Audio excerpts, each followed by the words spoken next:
Okay. Oh. Too much in my face for this early in the morning. Shrink that down just a bit. Where did we leave off? All right, so what have we been doing? I'm gonna hold down Shift, turn off the eyeball, turn on the eyeball. And looks like my comfortable face is putting me right at the edge here. Hold on just a second. Let me just grab this and squeeze it over and twist. There we go. Man, had one of those where your alarm goes off when you're still dreaming or something, and then you wake up like disoriented and sweaty and shaky. So hopefully, I'm waiting for my brain to kick in. I have some cold brew. Give me a minute. Well, thank you, 88 Scrolls. Happy to see you too. Thanks so much. No problem, James. John. Excellent. Good. Hopefully we have some fun stuff this time around. Only one mouse here. Yep, got my skin shader here. I used to have a bunch of stuff piled over here. And I really need to get back into ZBrush and stuff. I do it for my live streams, but I think we'll get back into creating a bunch of stuff soonish. That'll be fun, right? So, I did a little bit between last time's live stream and this time's live stream, but we'll go ahead and go through some of this. And most of it's pretty easy, like a cork is pretty easy here. So we'll turn off the cork, we'll turn off the bottle here, and we'll talk about some of this stuff here. So we'll turn these eyeballs off, and we even got water in there, which I may need to change. But anyway, I'm redoing the shark real quick. We'll talk about that in a second. So going through here, let's go ahead and turn on the poly paint first. So that's the only thing I think I have poly painted, just to have a texture to throw over when I go and do the render. Okay, so here I redid the cannon, and all it's the same kind of deal. If I do Shifty here, you can see it's a pretty high-res ZRemesh, but essentially just a torus and a cylinder and then a bloated cylinder. Basically just insert multiple edge loops with interactive elevation just to kind of fill that out. And then I was looking at anchors, and they kind of look like this. It's kind of like a Navy insignia or a Marine insignia, kind of a weird little hook thing. So I kind of just rounded it out, fattened it up, and then ZRemeshed it, but all just basic shapes thrown Boolean together and ZRemeshed. And that's one thing. Looking back at how I started this, if I was to make another ship, I think what I would do is make simple shapes and then Boolean. Instead of doing a bunch of knife and slicing and stuff like that, Boolean seemed to just give me a more controlled shape to work with while I'm trying to investigate shapes, as well as when I finally commit to that Boolean and then ZRemesh, the results are super nice. So I don't know, looking back, and we're going to turn this into an airship. Basically, like, you know, something attached to a balloon in a fun way, and then we're basically going to turn our jar sideways. So we've got our bottle here. So if I turn on transparency, turn off polyframe, turn off light boolean, let's go to unmatched mesh center, and I'm in solo mode. I'm like, why can't I see anything? Let's turn off ghost. So basically we're going to turn the jar this way, and then have the balloon kind of coming up and out of the jar. And then maybe down here, instead of water, we'll have clouds or something like that. So we got this, we got that, and then I went through and I just put in some rivets. That was just a modified brush from here. If I hit B, where was that at? BI brush insert IMM model kit. Your icon won't look like mine. Hit M, and then down here there's like a fastener 6, and I just pulled the back end out of that fastener 6 and then use that just to kind of if you are gonna do that, so let's grab fastener 6. You know, let's just do that. I'll walk you through that. So fastener 6, let's go out of edit mode. Go ahead and do a quick save. If we're hopping out of our main tool here, if I want to just grab, and you don't have to hop out of the main tool, just for demonstration purposes, E, W, as you cycle through these, it'll grab you whatever. And then if you see fastener 6, shout it out, because I just completely missed it. There it is, fastener 6. So we just stole that basically. There is a Z plugin, multi IMM, what's it called? IMM extractor. You can go and download that and install it. It'll extract all of these subtools and keep their names and stuff like that.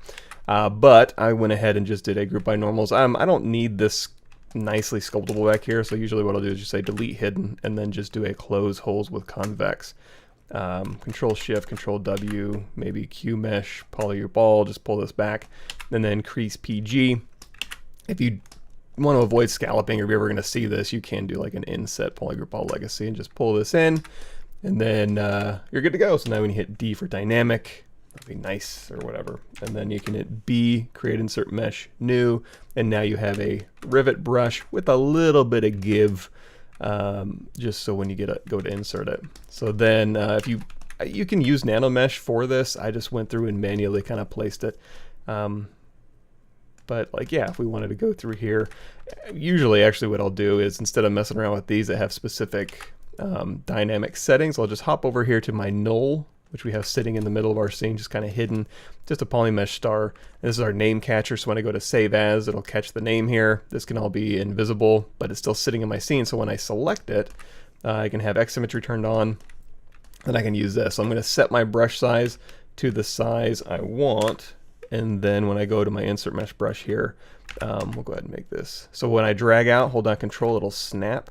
And so I'll just go through here, and usually when I'm doing this type of stuff, I'll go kind of like you're tightening the lug nuts on your car. You go across and across and across, just so they're relatively evenly spaced, so you don't get caught in the trap of like trying to space them out like this and then trying to see how things are going to go. And of course you can do this, like I said, with Nanomesh or whatever, and make it very precise, but for a pirate ship, who cares? So something like that. And then of course they're still stuck to the star, so I'm going to go ahead and take this star here, and then I'm going to say split hidden, so that star still stays at the top. And then if you want to work, you're going to hand this file off to somebody, let's go ahead and name this porthole, what are these, rivets? Rivets. Here's a funny thing, I don't know how funny it is, but Z plugin subtool master, I always like to go through and do a quick, because I'm going to send this over with GoZ to another program, and if it has the same name on a subtool, for two different subtools, it'll cause problems.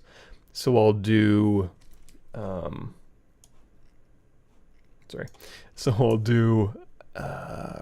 rename, do visible. So it's kind of hidden in here. So subtool master, do visible. Come on, there's a lot of cool stuff in here. Let's see if I can hit it. There it is.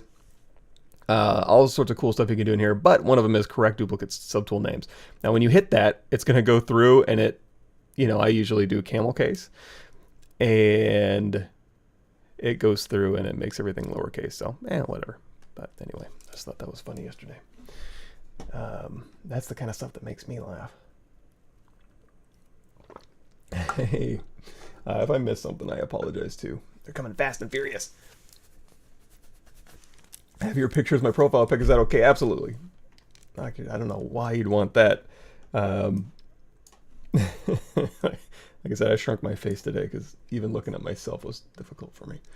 You had to learn any of Maxon's programs now, or are you still going to stick with Keyshot, etc.?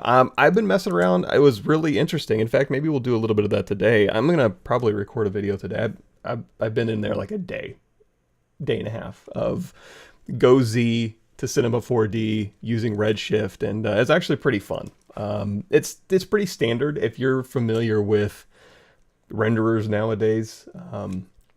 It's got what you expect, where you expect it. The only problem is I'm not really adept at navigating that type of thing, so it was good to kind of go in there and play around with those settings and remind myself, like, oh yeah, this is how you string these things together, and this is the mindset, and this is where things end up, and this is how you light things, and this is how you reflect things and stuff like that. So refamiliarizing myself with those terminology. And the good news is even stuff like Unreal is using a lot of that terminology too. So if you were to use, one of those renderers and then transition over to Unreal and put your stuff in there too, it's same words, same settings, not same numbers necessarily, but same stuff you're going to be tweaking over there too.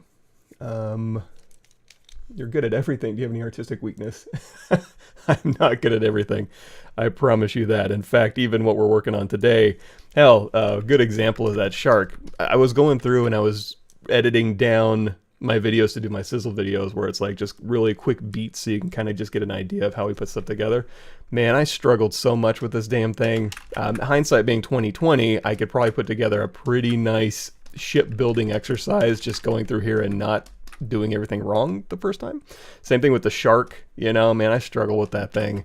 And doing this, I did this one this morning, waiting for the intro music to kind of get at like I did this in like 5 minutes as opposed to the 15-20 minutes it took me to fumble around last time. So I got almost nothing but artistic weaknesses actually. Is there a way to increase that? Was technical, but as far as artistic goes, whew, man, I need to learn so much. Is there a way to increase the weld point distance on an IMM brush from the modifier tab? Oh, that's a good one. Okay, so you have an IMM brush. And okay, so let's try that. And okay, let's say we're gonna do a coil of a rope, and we want to kind of do that manually. So again, quick save because we're going to be hopping out of here. Again, you don't have to. You can really just, okay, I'll show you. You don't have to. You can go in here to append.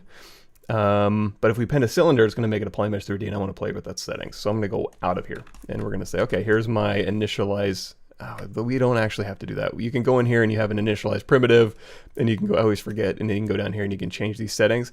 You can do that here too. You can say, okay, I want to append a cylinder 3D, and that's going to automatically make it a Polymesh 3D. It's already sculptable, no problem.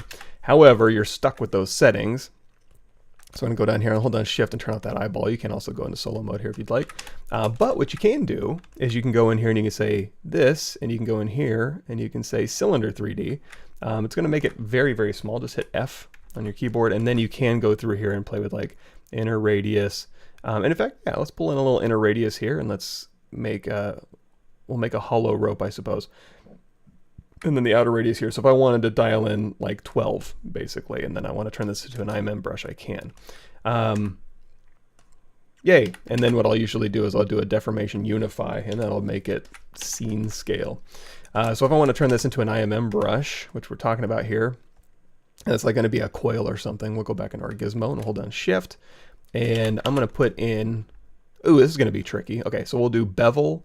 No. We'll do, what do we do? Insert multiple edge loops, interactive elevation off.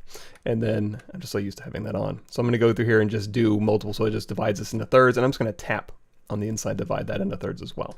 And then if we want to make this into a repeating IMM brush, we can say Control Shift drag over this one, hit Control W, Control Shift drag over this one, hit Control W. And this one is always a favorite of mine because SIGGRAPH 2013 or something like that.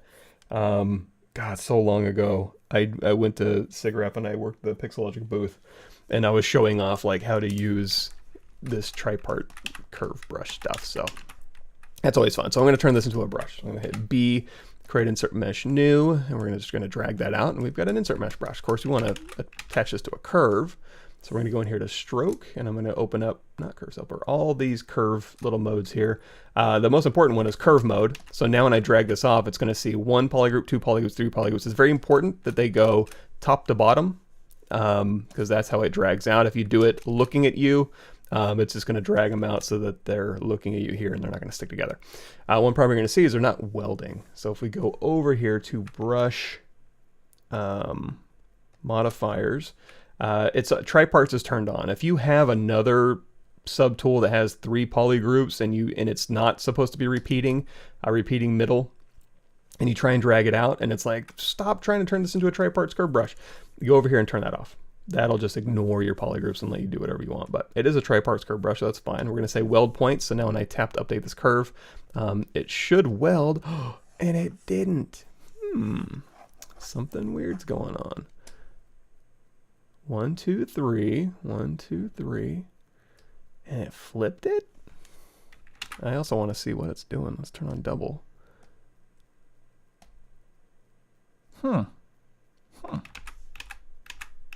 Interesting.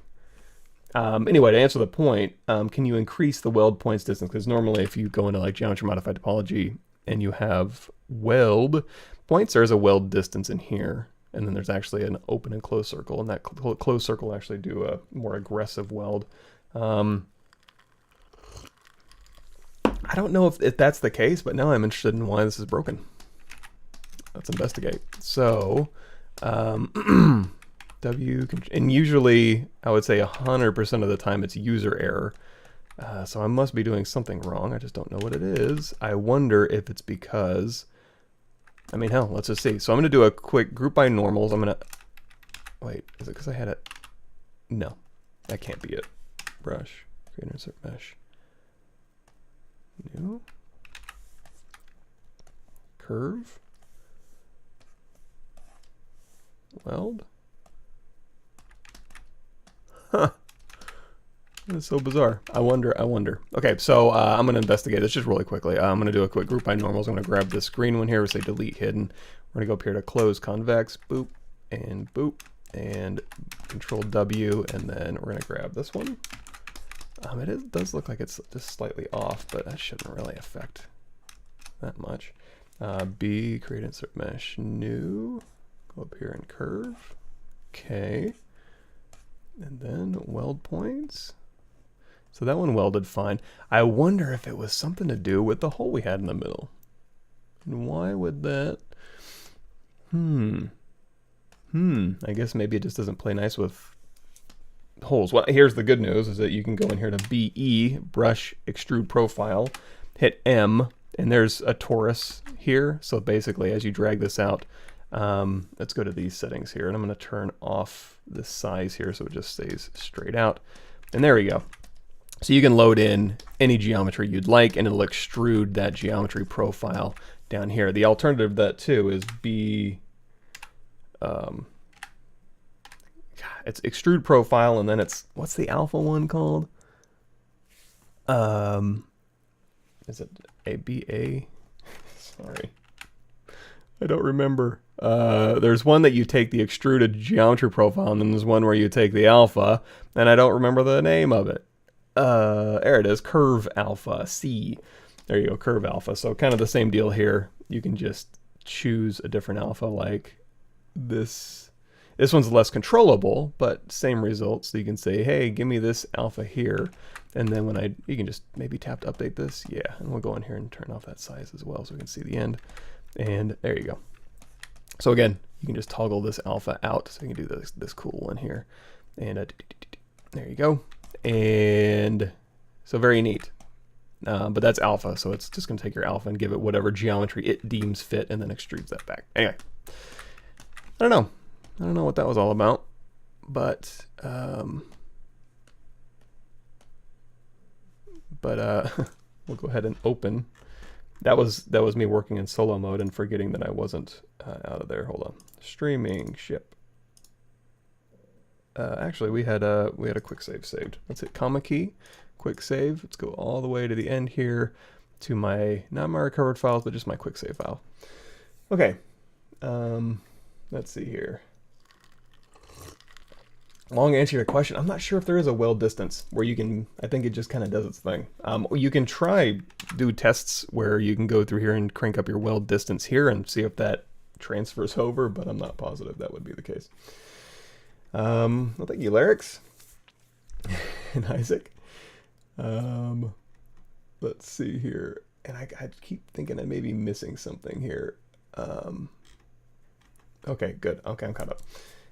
Stager on that piece, get the radial bolts on it, and then place it back. Would Stager respect the warping of that piece? Ooh, that's a good question. I don't think it would. I think if you were to pop this out with Stager, because I had to go through here, and I did kind of like a bend arc on this, and then kind of even mushed it into place manually. But yeah, you could try using Stager and seeing if it would, yeah, keep it flat, and then Stager it back. But I think when you mesh something around or mush something around, it'll maintain that mush on the Stager side too. So cool, excellent. Thank you, the inside. Absolutely, my pleasure. if you have any advice where to go look for mentors, I need help with focusing to keep on track with projects, and I think a mentor would help out a lot. There's definitely some good mentors out there. I've never been one, and I've never had one, so it's kind of a foreign concept to me. I get that a lot though, where it's like I need a mentor, and I'm like, I was always, I don't know, either too shy or in my own head to have a mentor, or so basically it's just like, watch some tutorials, read the help docs, go on the internet, look at the forums and view videos, and then just do it. Or, download some instructional Gumroad stuff and go at it. So my mentors have always been virtual. I'm not sure where you would go for like a real human being. Although with AI and machine learning, we might have mentors. Just dial them up, dial a mentor. There'll be a little digital person that you won't even be able to tell they're not human. Yeah, polygroup might have been weird, misaligned too. That's absolutely true. You could make a tentacle with an IMM brush. The only thing I would change there is if you go in here to any IMM brush. What's a good one? Let's go in here to IMM curve and hit M, and we'll grab just this necklace or bracelet or something like this, and then we'll grab our trusty ship here, and we'll turn off X symmetry. So if I'm gonna make a tentacle out of this, two things. You're gonna make a stroke, turn on size so it can go small. Let's flip this over. So we'll say flip horizontal, so it goes big to small. It doesn't have to go to a point. You can say big to less big. And then one more thing, way down here underneath your brush modifiers, go down to the max bend angle. If you crank it up to 90, you can really turn it in on itself, but if you crank it down to 0, you can grab it, and that'll kind of, also let's turn off, bend start and bend end on. There we go. So now it'll behave a little more tentacly. Oh, you know what? That might be kind of cool to have stuck to the bottom of the boat, or kind of going, I don't know. We'll play around with that maybe. So anyway, if I want to get rid of this curve, just tap to get rid of the curve. I'm going to do a visibility hide point, and then geometry modify topology delete hidden. Curve alpha, you got it. Cool. Do you have any idea when merged low poly UV doesn't paste on the highest poly merged subtools? Oh, that I'm not sure. I've always UVs and ZBrush, if it's not just subtool low to high single subtool, it's beyond my capabilities. I don't do a ton of UVing in ZBrush. It should, but it might be whenever it has merged subtools, it may get confused without subdivision history and going from like an arbitrary merge to an arbitrary high. It's probably not, and it's not maintaining some sort of vert order. I'm not sure how to do that, honestly. Apologize. Cool. Export a whole character to substance. It's this exact same way I would do this one. And if you want, if you all want more of this, I think it would be the exact same thing I would do for ZBrush here. So for example, the Sci-Fi Pistol series, you can go here to my playlists here, and you can go here to my ArtStation. This one's a little bit easier to look at, has a little bit more stuff in it, but you can usually find the big projects in here. And then if you go through those, the Sci-Fi Pistol series, the speed modeling and texturing, there seems like there was one more. Here's one if you don't want to do any UVs. There's no UV look dev for concepts. It's a fun one. Those is going from ZBrush to Substance Painter. Cool, excellent. I'm glad you're getting use of the ideation videos there. There's a lot of them. I need to update those this month. Learn every single. When did you decide to learn ZBrush? When I first saw you, I was like, dude must have made this software. No, in fact, I don't know every button. I know what keeps me honest is doing tutorials, and when something new comes out, I'll just sit down and make the videos, try and learn as much as I can for like a week. And then if I never use that stuff, I forget it. So I'll go and watch my own videos being like, what was that again? But yeah, and as far as like, there's so much stuff in here, I have no idea. Like, I don't know much about macros. Markers, I mean, I vaguely remember something with this with materials, but like, I don't know. I don't know what that is. Could you use the curve for the rigging ropes? Yes, absolutely. And well, you know what? Let's talk a little bit about that. So I'm going to go in here. For example, So these we talked about last time. I oriented these correctly so that they look like knots as opposed to how I had them oriented in the end of the video. I saw those and I was kind of embarrassed. I was like, oh, this looks terrible. So for as far as ropes go, here's an interesting one. So we have cannonballs in here and then we have ropes wrapped around the cannonballs. I just saw that. You know, when I was looking at reference, there's so much cool stuff on an actual ship as opposed to like the cartoon ships I was looking at, which are good, you know, and kind of breaks down things appropriately. But looking at a real ship gave me a lot of really cool ideas. So basically, we took off the big wheels that I stole from this, and I simplified this one too. Took those off, and then I put these, made these a little bit more like ship looking. And then as far as those cannonballs go, I'm going to take this one, I'm going to clone it off, just so we have it all sitting here, and I'm going to do a quick unify, just put it in the middle of my world here. And then we're going to hop over into the helix, and we're going to go down here to some settings just to make some rope. It won't be an IMM brush, but you could use an IMM brush just to, you know, wrap. I'll show you in a second.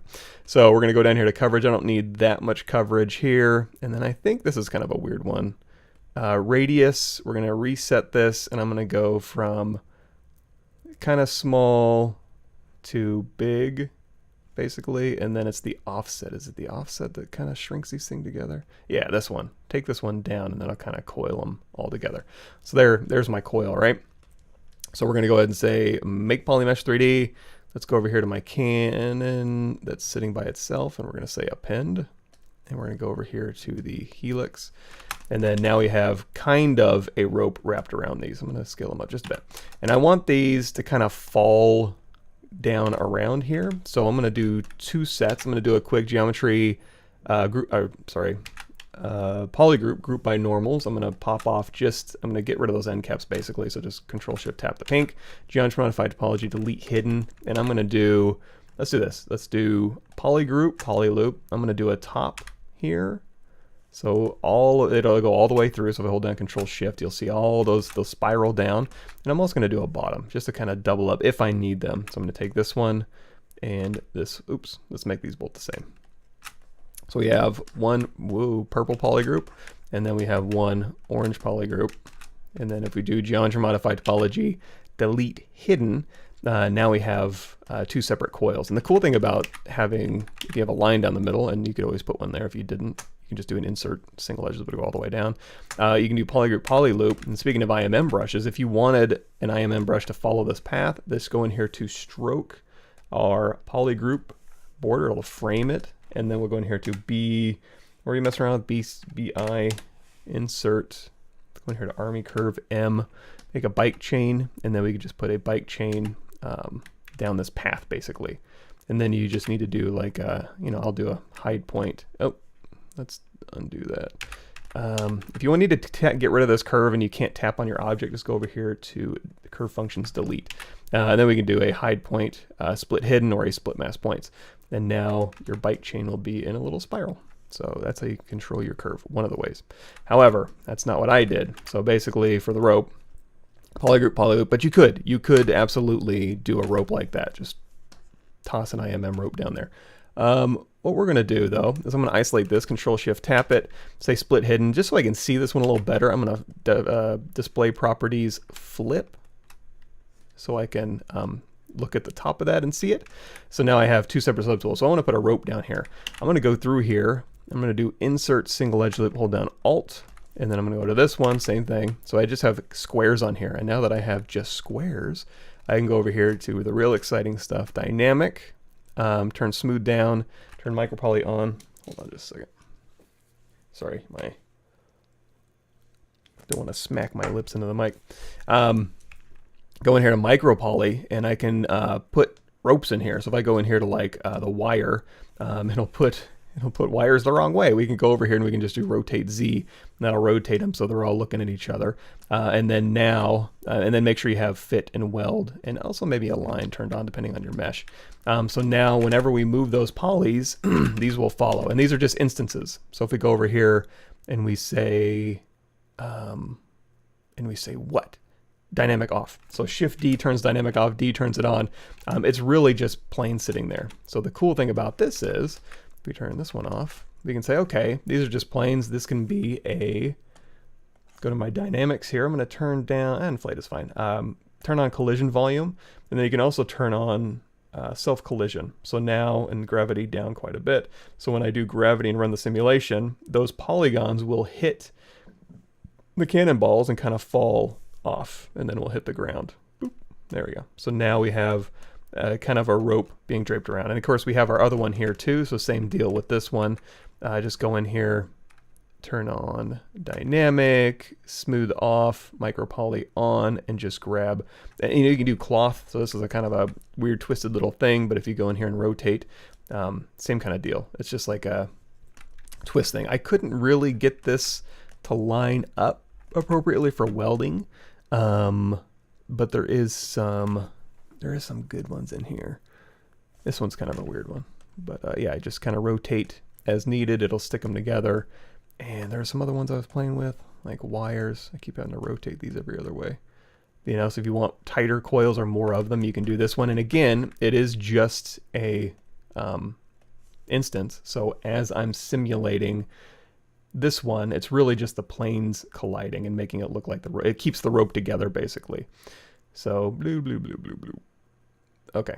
But if we're going to do this, we may need to go in here and do a recalculate my collision volume so that it sees this rope. However, it's not really making, I wish you could see the collision volume, but it's not really making collision volume with this rope because that rope doesn't really exist. It's making collision volume with the plane. So I'm going to turn that off. We're going to talk about this for a second. I'm going to turn off that helix there.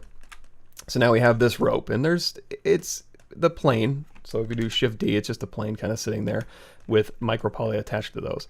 If I want to turn this into collision, real geometry, I should say, I can go in here and say dynamic apply. So if I want to turn on dynamic again, it's going to reapply the micro poly. So I don't want to do that. I'm going to turn micro poly off. But I do want to go in here and say smooth subdiv up, just to make sure when it applied that it did weld these points together. It looks like it didn't. It looks like I missed a few.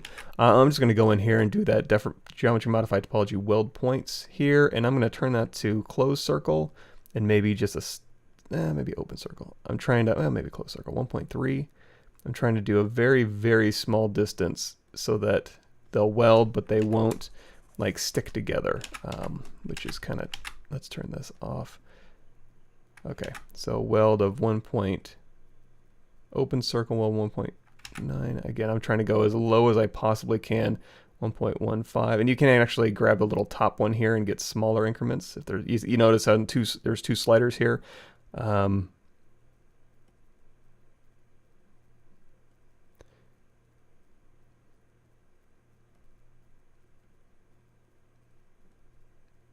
boy, does that ever come in handy for this type of thing.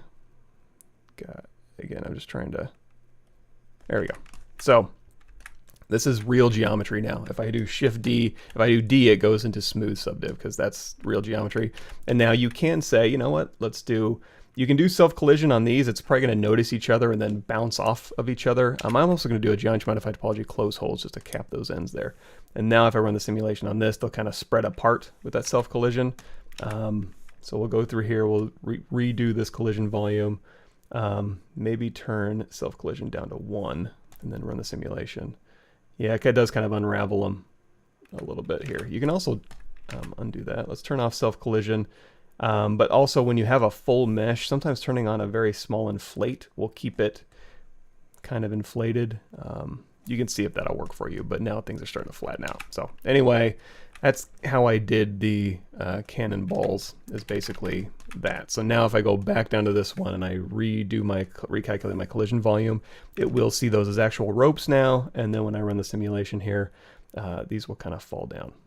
And then once you've done that, you can go through here and then just use like your move brush and stuff, or go move brush with, if we haven't applied this yet, if you go down here to move brush, auto masking with topological turned on, you can move these and they against their own, or so it can ignore itself. That way you can go through here and just kind of finely place these here. And by finely place, I mean just, you know, do a good enough job for government work. So yes, this is ZBrush. Cool. Yep, Back to the Future. Go watch myself do the thing that I need to remember. Do you think doing hard surface objects in ZBrush is a good idea? Sure. If I didn't do it in ZBrush, I'd be much, much slower. Especially, well, here's the other thing too, is when I was making this, I kind of went against my cardinal rule too, which is do it brute force. Go in here and Dynamesh stuff, clay build up, whatever you need to do to get your idea in the round. And once it's kind of working as a 3D concept, then go in and do the hard surface technique-y stuff. I just went all technique from the beginning. So I was slicing and, you know, extruding. So this is almost all 100% ZModeler. I don't remember going in here and sculpting anything on this. This was just all ZModeler basically.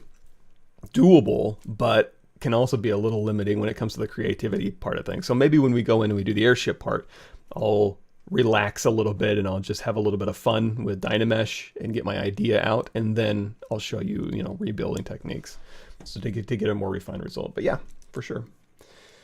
How to change your polygroup color in ZModeler. So for instance, if you have an object here and we go into Shift D to kind of just look at something here. So here we have a polygroup and we want it to be a different color. You can say, hover over face and say polygroup all. And then as you tap this, turn off X symmetry maybe. Yeah, as you tap this, just tap Alt and it'll just recolor. I don't know how you can, you know what, you can actually. Now that I say that, it might bleed on this a little bit. We'll see how it works. So you can just change your polygroup color. Another thing too is you can go down here to polygroups, and if you just have a bunch of cool polygroups on here, like we'll say polygroup U and we'll polygroup U, and you like them, you just want to re-polygroup them with a different color, you can go down here to polygroups and you can say regroup visible, and it will just give you new polygroup colors, just regrouping what you have. If you want to control that, what you can try to do is you can go down here, and again, it's so low res, the poly paint might bleed because it's vertex color and it's in between. But you can go down here to poly paint, and we can say poly paint from polygroups. So now if I turn off my poly paint here, you'll see it'll be painted my polygroup color. However, if we were to go through, oh, my stuff's out of whack. Okay, well, I know my skin shader's there. So if you wanted to have specific color polygroups, you can go maybe red and then blue and just fill it, and then see if you can't go down here to polygroups from poly paint, and then turn this on, and then turn this off, turn off line. Yeah, I don't know that worked. I mean, it kind of did it. So I don't know, you can give that a shot maybe. Yeah, I don't really have courses, but if you want QBrush, if you're new to ZBrush, do this intro to ZBrush, new and updated. Start there, and then here you see all these little corners folded down, 4R8 all the way up to 2022. You can catch up. So all the new features plus a little intro. It's probably the best course. But yeah, like I said, Gumroad, QBrush, Flip Normals. Seems like there's another one. There's some videos that you can pay for that are a little bit more in depth. Yes, yeah, Dynamesh your way to success is my motto. I just don't follow it that often. So what else we got in here? It's kind of the same deal with these boxes here. So if I take this net off, this is pretty self-explanatory, although you might get a kick out of this. So if I want to go through here and do like a plane, let's just do a plane here, and I'm going to hide this and my boxes and my net. So when we go to this one here, come on, turn off, go here. So again, we have a plane on here, and we want to say split mask points and move this up a little bit here, and Shift D, and we'll scale it into place here. So if I want nice even quads on here, first of all, geometry modified topology mirror and weld, so I can put it down the middle, and then we have X symmetry turned on, so just do a ZRemesh half ZRemesher, and it's Oh. Let's turn on our floor here. Yeah. X symmetry. ZRemesh half. Same.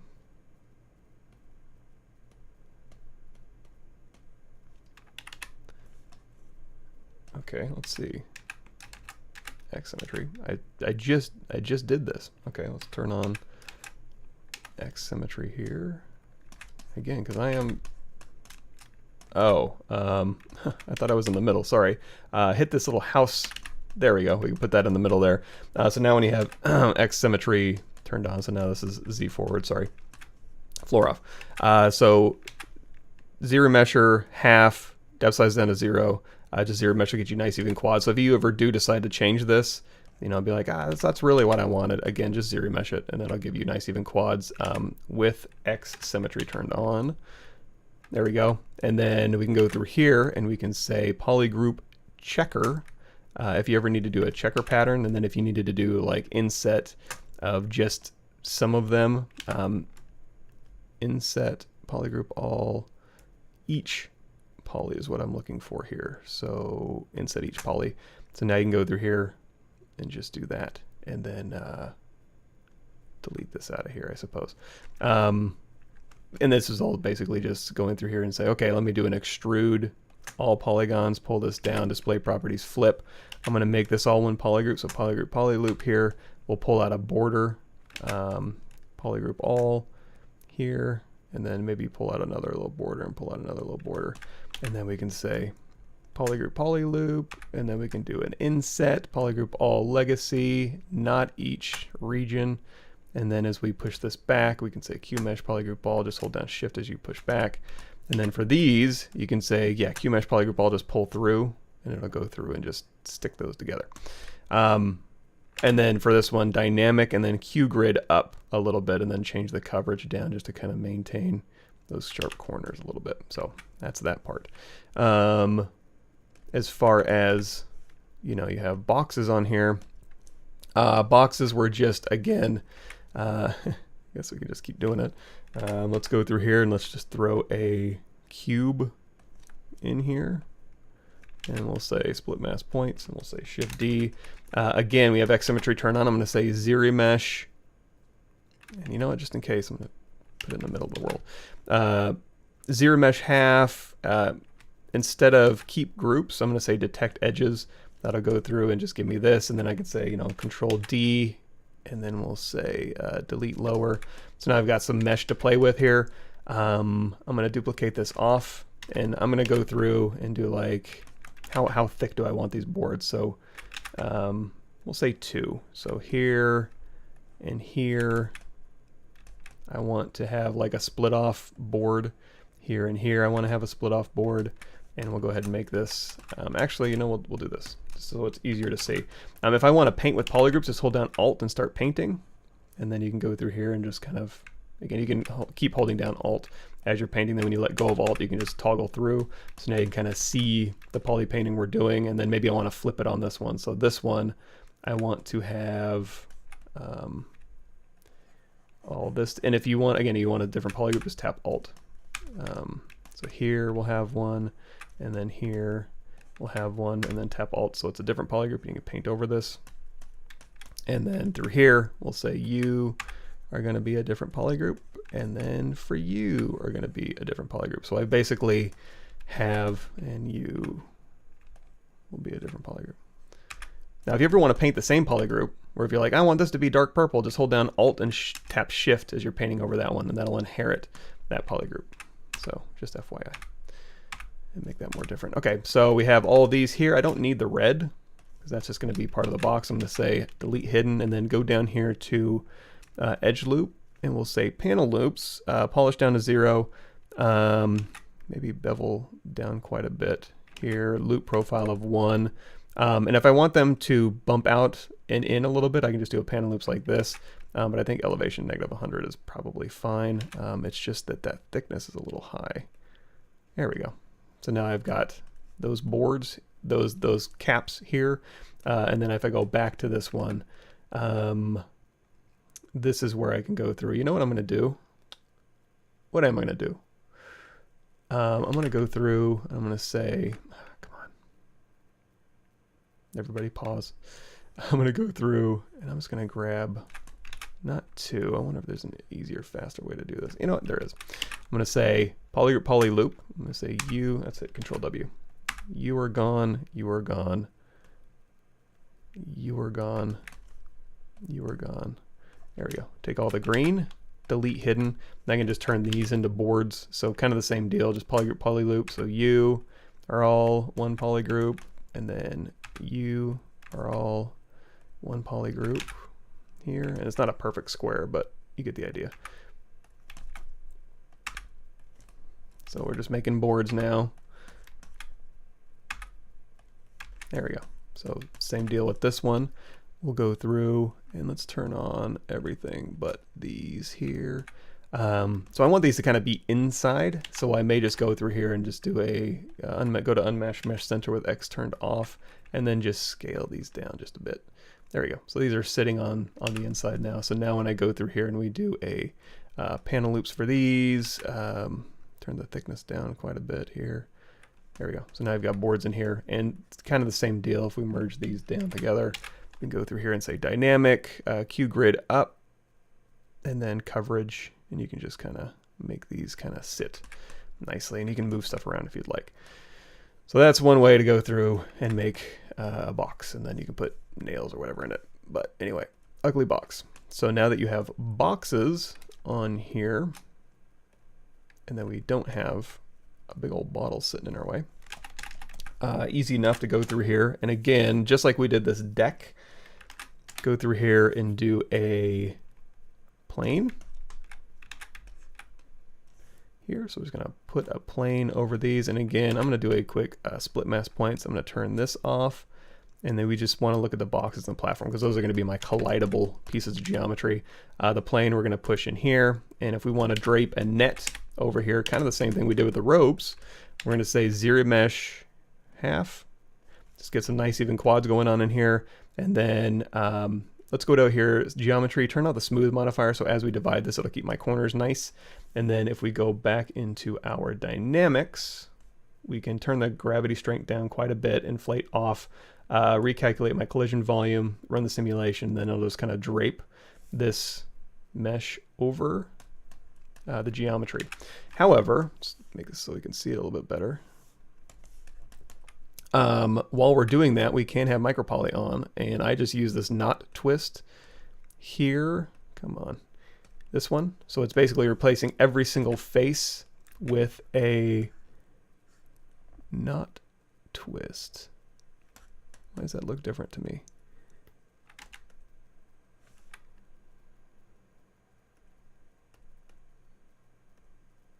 That's weird. Fit, scale of 1. This is what I was expecting. Okay, what's going on? Coverage, bevel smooth, no micropoly off. Let me look at this geo. Weird things happening to me today. It does look weird. What's so weird about this? Let's do an auto groups.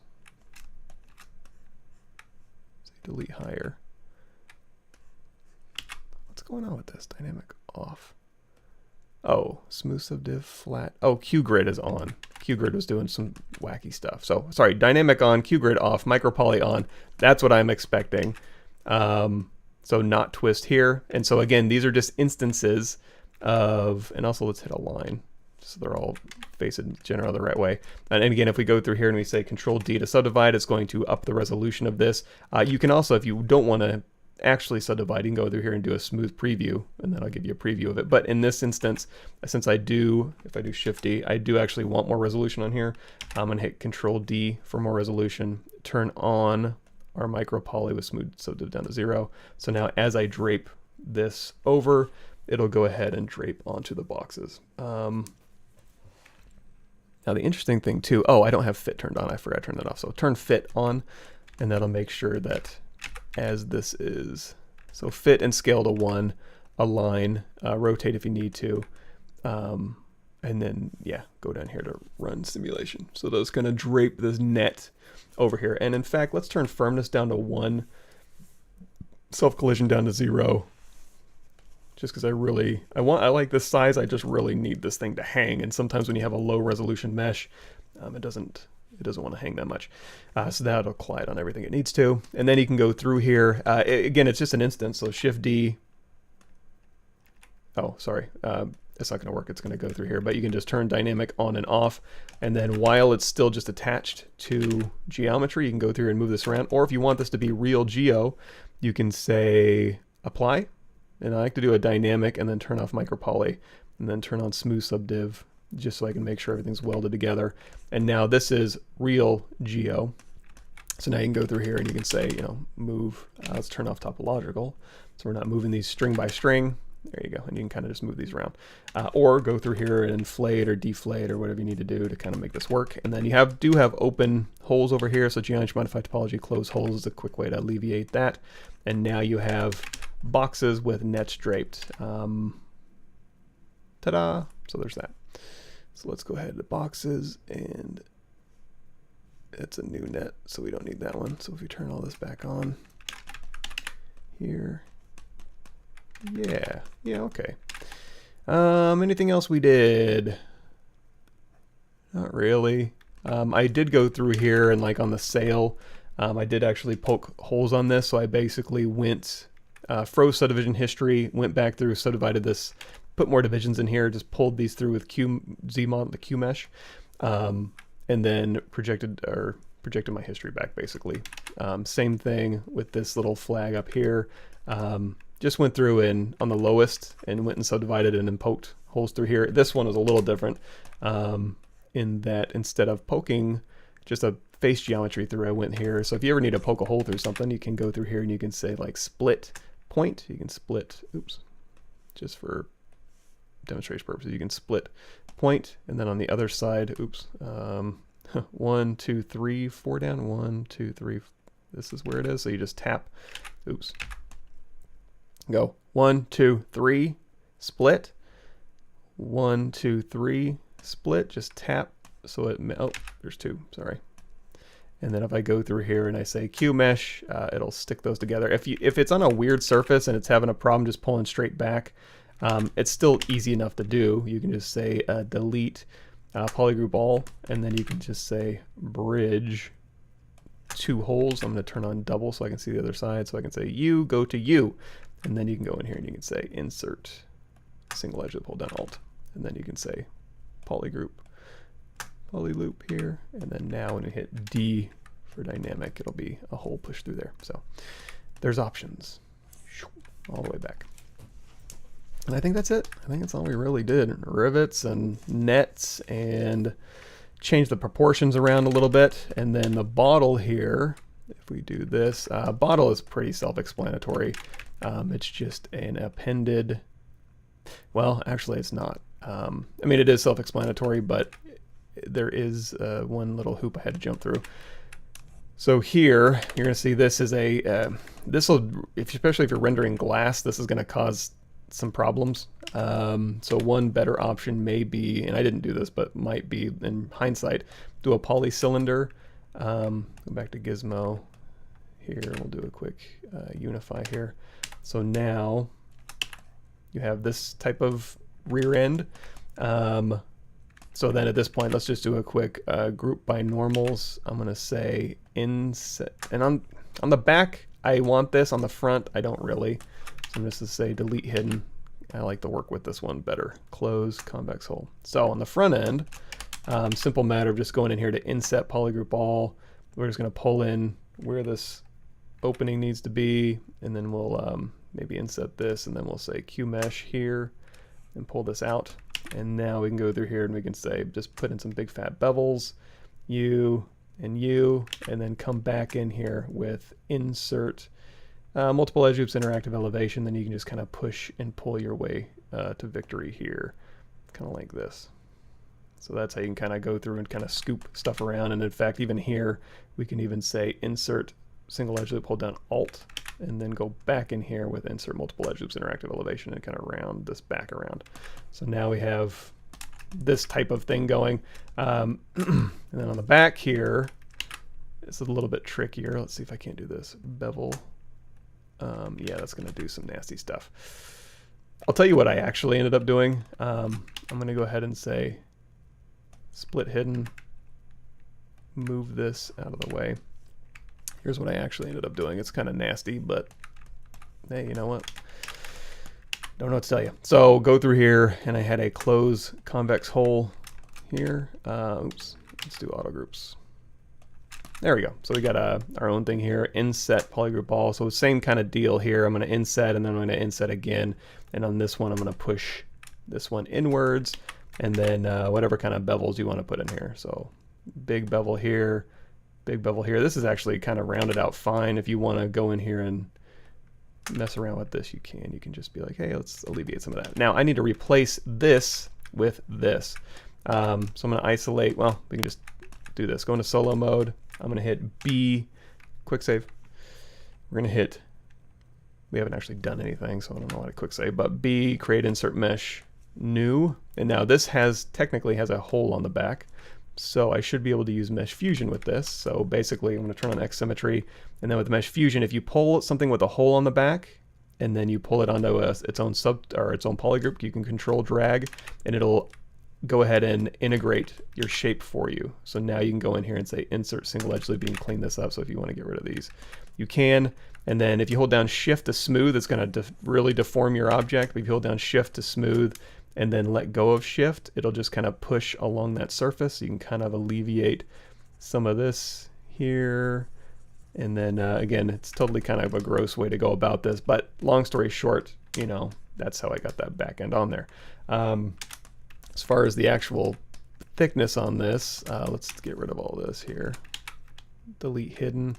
While I'm just kind of pulling stuff through, you know, I usually have its own polygroup here. So if I wanted to go through here and say Q mesh polygroup all, pull this out, whatever we need to do. And then now I want to make this solid. Let's do an auto groups here. So hue, Control Shift X to expand, geometry modify topology, delete hidden, and then extrude all polygons. We're going to give it some thickness through here.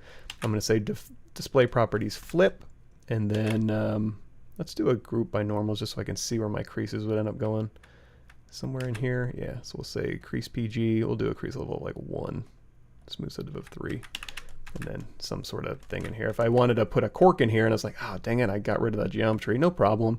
Just duplicate this off, Shift D, go in here to your poly group, and it's like, okay, just take the blue one, delete hidden. I'm gonna say close convex hole here, boop, isolate this, Control W, geometry modify topology, delete hidden, and now I have the inner radius of that. So now I can go through here and I can say Q mesh polygroup all.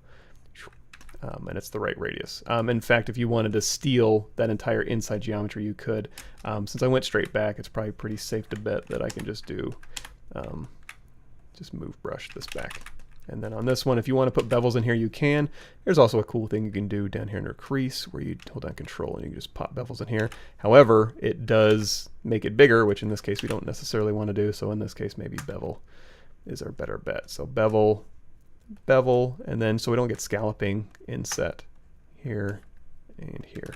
So now dynamic, cork, meat bottle, delete, delete, delete, turn everything else back on, and we're back where we started an hour ago. Oh, we've got nothing done. That's my fault. Any recommendation for sculpting anatomy? Yeah, clay buildup, clay brush, Damien standard, and also I like damn standard 02. You can find that on Gumroad for free. But I also do have, if you need anatomy resources, God, we do on my YouTube channel here. We just do anatomy. We talk about anatomy a lot, so I think it'll sort it by kind of latest, so you can check that out. That's a good start. And then also let's go to here, share, get link, copy link. I need to update this video or update this here, but you can check out my bookshelf. So there's a bunch of anatomy stuff on there. Assuming a res is in, yep, there we go. Anatomy and erotic manga. Surprisingly, these are really interesting. They're good. They're good resources to have. Actually, my new favorites aren't even on here, which is the taco books. The Korean drawing books aren't on there, but those are good too. Let's see. Okay, yeah, I missed a bunch of stuff. So going back through here, if you go to my blog here, it's like breaking into the industry. If you want to be like my 2 cents, my old 2 cents on how to break into the industry, it's there, and some other stuff on that blog as far as getting your first job and portfolio stuff. Cool. Hello, pre-drag. It's been a while. I mean, it's been a while since I've live streamed too, to be fair. Cool, awesome. All right, head back to work later. Glad the ideation videos helped. First job in studio, yeah, the blog and recommendations for anatomy. That Rabbit Devil or Rabbi Devil. Cool, excellent. I'm glad the videos are helping. Yeah, anatomy for sculptors is a good one. Thank you, John. Heard any murmurings on whether or not Keyshot Bridge is going to still be supported since Max acquisition? That I'm not sure. We can throw this into Keyshot now if we wanted to. Let's see. Yeah, I'm not sure how big that Venn diagram is of those overlapping programs, but I guess we'll see. 3D concept arts. How many designers expected for a character concept artist in a day? Oh, I'm not sure. I have a concept team. They could answer that better. I don't have one. We have one at Certain Affinity. I don't know how many they do a day. But honestly, it really, at the end of the day, it's the cool idea. It's the idea that needs to be cool. And then, you know, being able to visually, a concept is like a tool in order to help the art direction talk with design and narrative to ensure that what needs to read on the screen narratively and what needs to read on the screen for gameplay and mechanics in the game design, what needs to message visually. And then you use concept as the tool to go, hey, what do you think about this? Here's iterations on this so that everybody can get on the same page visually. Because when you tell people what do you want to see, in their head, it's impossible to know what they have going on up here.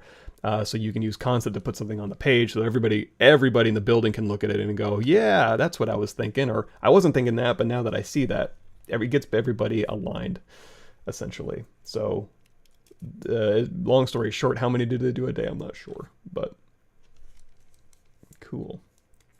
Problem ZBrush dynamics. My topology keeps going down. It stretches the mesh. Can you tell me how to fix the issue?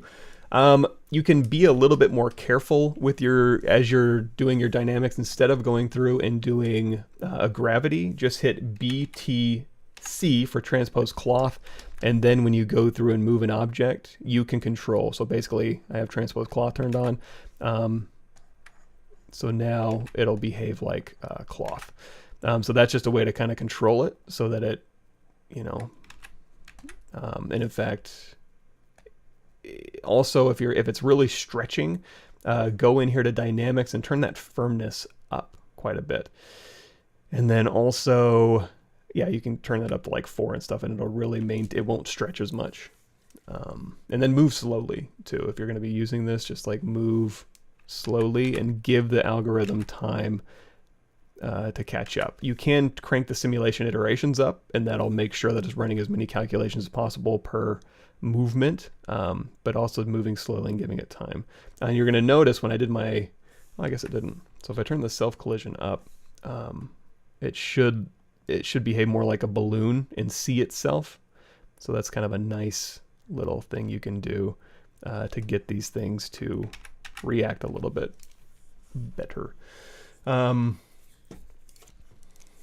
Cool, I'm doing fine, Martin. Thanks for asking. Hope you're doing well.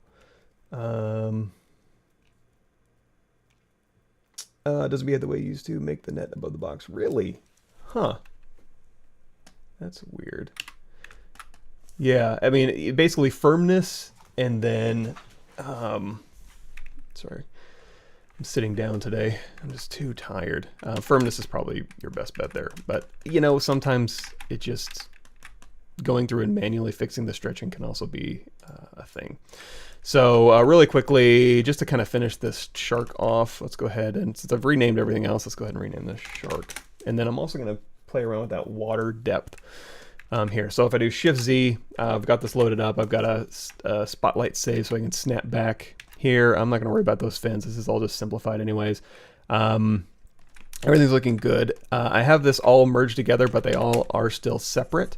I can go through here. Let's just do an... I'm going to get rid of the shark body. I want to keep the mouth. I'm going to do a quick auto groups here, and then we're going to do a quick geometry modified topology mirror and weld. And then I'm going to hit W. I'm going to do a remesh by union. That'll just do a Boolean operation on these. And then let's see if we can just do a ZRemesher, half, keep group screw groups down to 0, and just get some new geometry. Maybe half is a little aggressive. Let's do same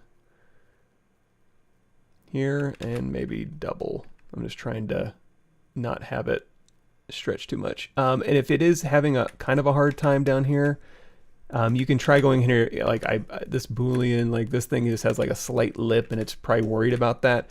You can go into weld points and just crank that weld distance up, or maybe even turn on, like I said, that super aggressive closed circle weld, and then that might alleviate some of that stress. But you can also just go through here and Dynamesh this. So when you do Dynamesh, you can just Dynamesh this. It'll maintain your polygroups. If you want to clean those polygroups up, you can go down here to masking here, and we're going to do our groups border here. Control tap to invert that. Deformation, polish by features, open circle. Just drag that. That'll clean those mesh borders up a little bit, and then you can try and ZRemesh.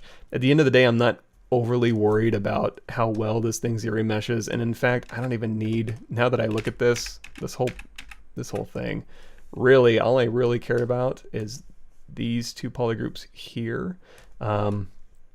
So really, give me that mouth here, and then hit Control W.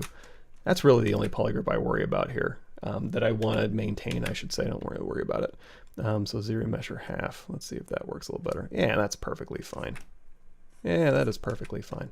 And then you can just go sculpt to your heart's content. If you need to do some minor cleanup work, you know, that's usually fine too. You don't have to sweat stuff too much. But anyway, I have my shark here, so now I can start going through and you know, sculpting and poly painting this thing up, because I'm not going to be making any huge major moves. So Control D to subdivide, and let's do Shift Z, and I'll use my comic arrow keys here. We can make some minor adjustments to match whatever we need to. Let's maybe pull this nose out to a slightly more pointy point. I'm using Move Acu, which of course, if you've been watching my channel, I do this like 20 million times a day, but brush, curve, Acu curve turned on. Oops, I have a brush built for that. So now I can pull out to a point a little bit easier. Shift C, plot this back, blah, blah, blah. Move, move, move. Get it into place. And then Control D one more time maybe, and then I'm just going to put a rough RGB paint on this. So let's go back to our standard brush, RGB on, brush samples, spotlight projection, and now we paint. X symmetry should be on. So we're just going to get just that basic overall color. And we'll tap C. Let's go in here to skin shader so we can see a little bit better. And then I'm just going to go through here and I'm going to sample and just paint. And you know what? Give me another picture of a shark, please. Just so I can get a different view here. Shark images. Okay, there we go. That's what I needed. So that white does go around like so. A little bit crumbly. And then just tap C to sample different colors from the shark if you'd like. And we're just getting a rough idea. So you C to sample here. And if you need more resolution, just simply subdivide. We're painting on polygons here. We're not doing like a texture map or anything like that, which is nice. It's limiting in some ways and very freeing in others, depending on what you're trying to accomplish. So embrace the freedom if you can, and just go with it. So here, here. This is a slightly better shark than last stream. and then we'll pose this out as needed, but there we go. And then I'm assuming on the bottom of this fin is probably, now if you don't want to paint through a very thin surface, it seems to be doing okay, but you can always go into auto masking and turn on backface mask, so that way you know it's gonna, if the camera can't see it, or you can't see it, then it can't see it either. Here, here, and then on the inside of the mouth here, we'll go ahead and paint this all white. Ooh, that's a little bit hot. And then on the inside of the mouth, yeah, it looks pretty red. So we'll go in here and we'll just paint this. Oops. Actually get some saturation going. Ooh boy, that's really, here we go.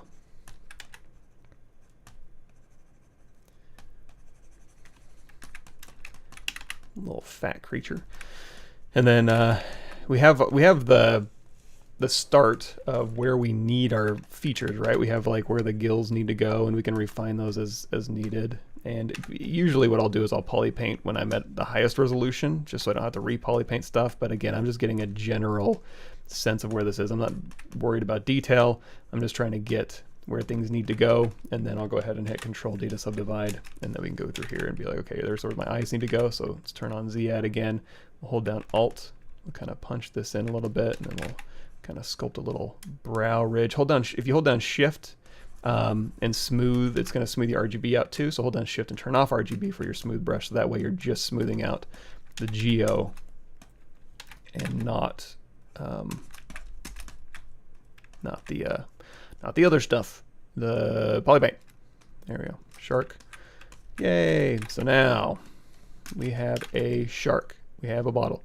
Let's take this shark and let's move him up. And I'm going to try to get a sense of how all this can work together. So now I do have, oh, we need to change the water. So that's something I need to talk about. So we have a shark now. Oh, crap. Before you move, BTR. That goes back to regular transpose, so you're not making the shark cloth. And so now we can have kind of a shark hanging out hereabouts. Turn off X symmetry. There we go. So we can kind of have a shark kind of slurping around in the water.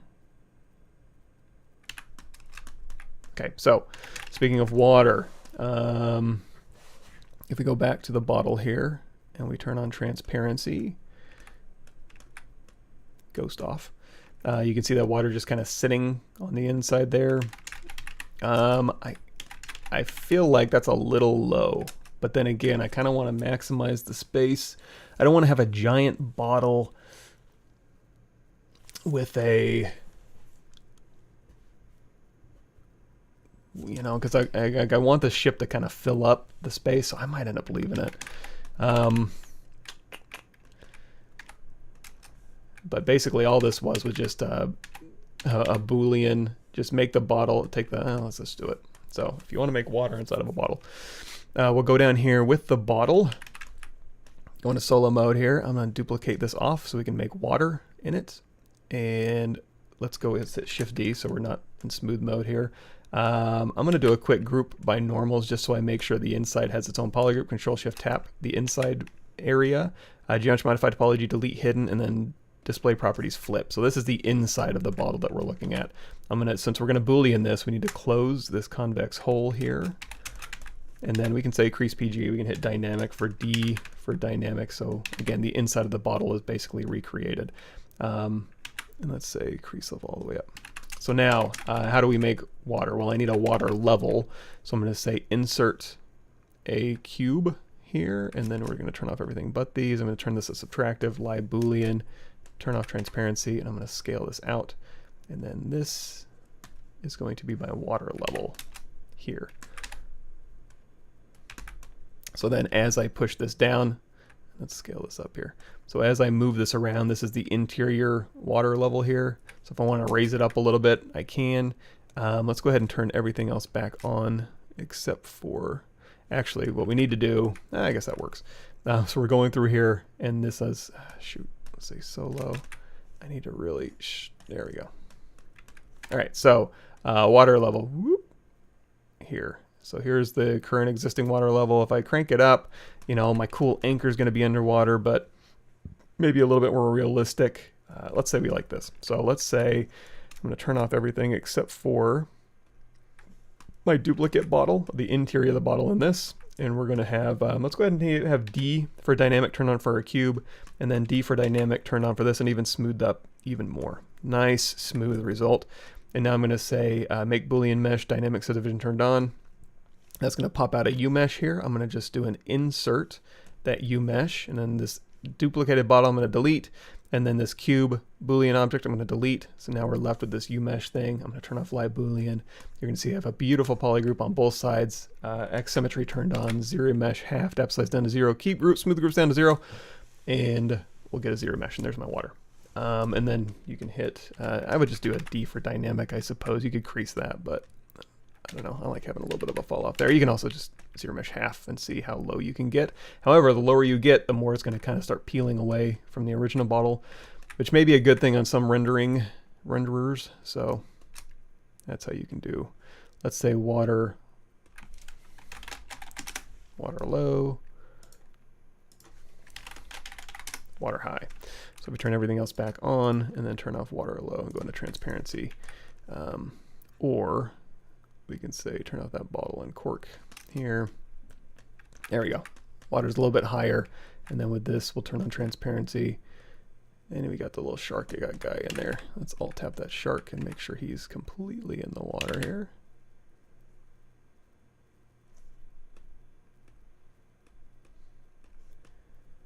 Man, that shark needs to be, he's brushed up right against that boat. Let's back him off just a bit. There we go. Turn the water high back on. Okay, so now we've got a shark in higher water with a ship here. What's the difference between freeze groups and keep groups? I think freeze groups might actually keep also the verts that make up that group. Is that true? ZRemesh. Oh, freeze border does that. Freeze groups border. The feeling I get is that freeze groups border is going to freeze border, freeze groups. Oh, freeze border is the open border. Freeze groups is going to freeze your polygroups, but it's also going to keep the vert order of those polygroups. So if you don't want to change the verts, but you want to do ZRemesh around those verts, you can.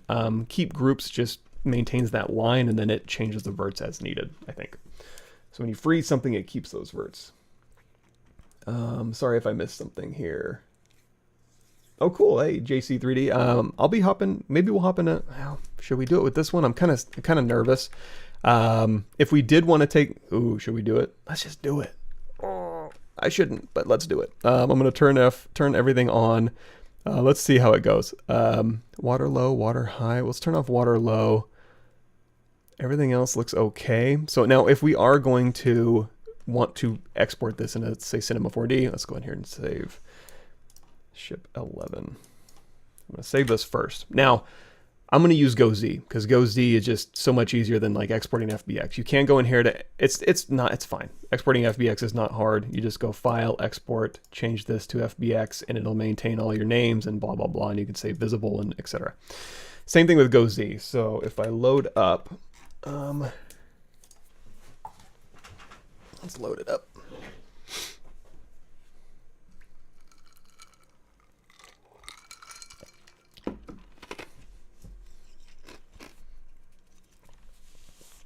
My ice is loud.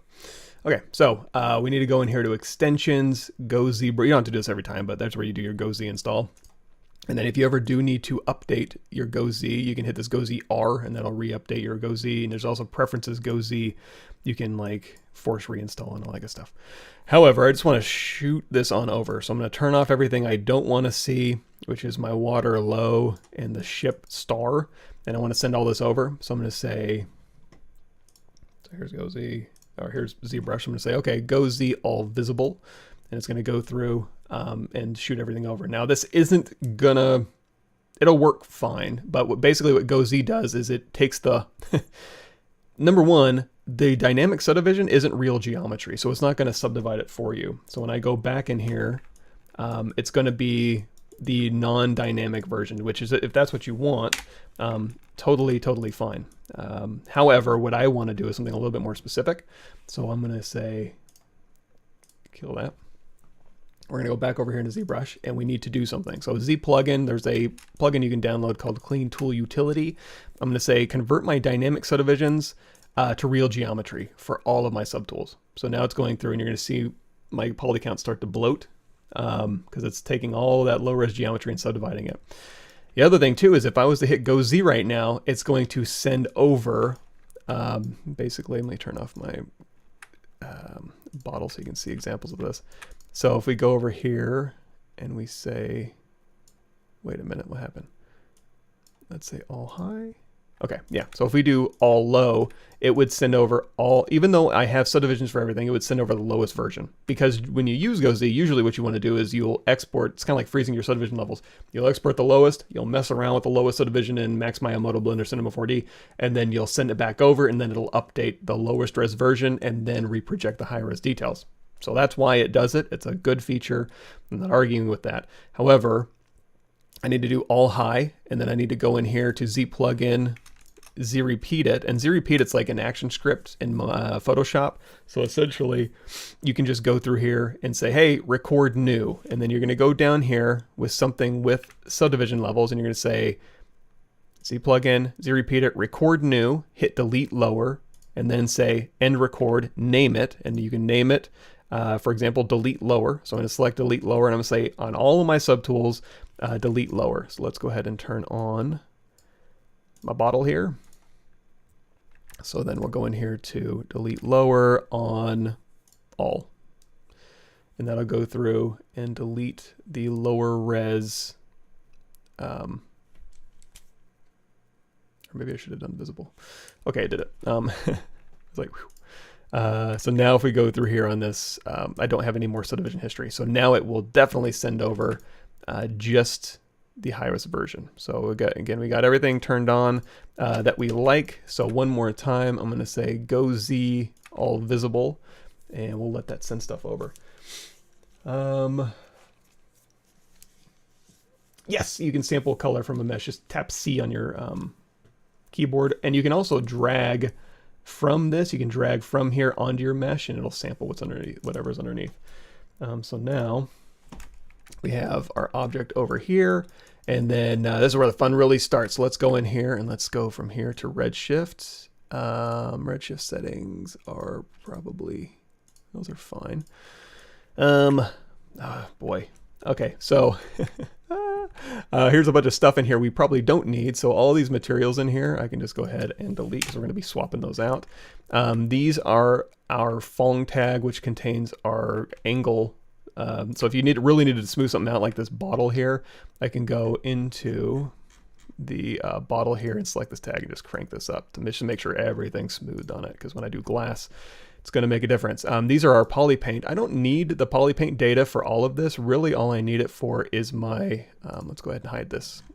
Speaking of hiding stuff, you're going to see these two little dots. You're going to see editor and render visibility. So if you go through here and click these little dots, you're going to see those toggle through on, off, and default. If you hold down Alt and tap, that'll turn that all off really quickly. So like water, and then looks like it did everything in the reverse order here. There we go. So now we have all of this stuff. So really all I need my poly paint for is like the shark, which is here, and then everything, and then the sail basically, which is where, there it is. There's my sail. And then UVs I don't need at all. We're just going to be using poly data. So shark here, and then all the way down to my sail. I can get rid of these poly paints here, and then sail ropes all the way down to porthole rivets here. So just those two I need poly paint for.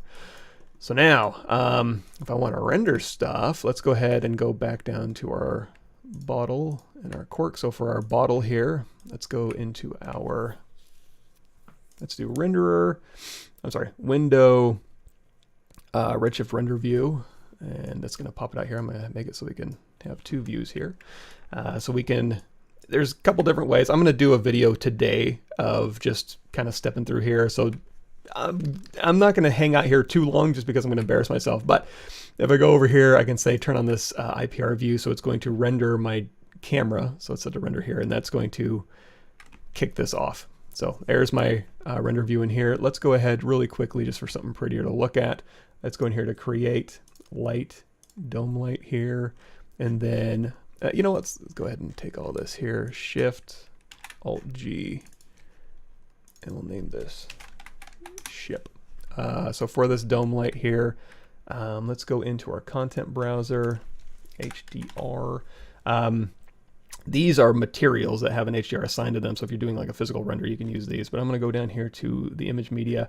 I also have ZBrush stuff loaded in here. So if you want, if you like the old like HDR ZBrush and then the ZBrush backplates, you can drop those in, no problem. So for example, we just want a daylight scene. I can just drag this over to the texture of the dome light, and then I'll go ahead and light my scene using that. So let's grab maybe this outdoor one here. Yoink. And then the cool thing is, and then we don't need that content browser anymore. So now as I have this dome light selected, I can go through here and I can rotate this, and that'll update my lighting. If I want materials, let's go in here to Window, Material Manager, and I'm going to make this a little smaller here. So we got a bunch of materials that don't exist, aren't applied anymore. So I can right click here and just say delete unused materials. Now, if I go, since I've switched my renderer over to Redshift, if I go down here to Window, wait, it was Renderer Node Spaces, you're going to see its current Redshift. You can just tell it Redshift. So now whenever I make a new material, it'll automatically be a Redshift material. I can drag that onto my object here, and we can just start playing with this. I'm going to say Redshift, and you are going to be glass. So now we have glass. How cool is that? And then as I move this camera around, that'll be updated. If we want to do a shadow catcher, the physical renderer, you can go in here to create environment. There's like a floor thing, but since we're using Redshift, I think you have to go in here to create a mesh primitive, and we'll go ahead and do a plane. And we'll drop this plane down here, so it's just sitting. Let's go here so I can kind of see a little bit better. Put this down here, and then we'll scale this out. Sorry, there we go. So now we have a plane in here, and then we want to use this plane to kind of catch our shadows. So we need to have this plane selected. We're going to right click this, go in here to render tags, and we're going to put in a Redshift object, because on this Redshift object there's a lot of really cool things you can add. One of those is matte override enabled.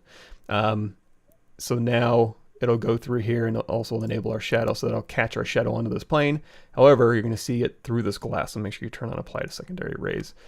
And now as we go through here with our dome light and we render this around, you can see we'll have our shadows from our glass and our cork here. Speaking of cork, you can actually go in here and you can say cork, and you have a cork material. We'll just drag that right on there. I don't think this is a Redshift material. If you double click it, you can't even get access to the nodes, but if you ever need to, you can have this material selected, go in here, say material, tools, convert materials. So now we have RS cork. I'm going to take the Redshift cork and apply it. And then we're probably going to have two materials assigned. So I'm going to get rid of this original one. We can go in here to cork, and then, oops, no, not that one. Right click, delete unused, and then double click this. So now we have the Redshift material nodes, and you can do all sorts of cool stuff in here, like what? First of all, let's see what's going on here. So I'm going to say diffuse texture. Let's stretch this out a little bit here. Material bump map texture here, and material. So this is all the settings you can play with. And if you ever, you have a material selected, it's all the base properties and stuff are over here. But let me see if I can figure out. I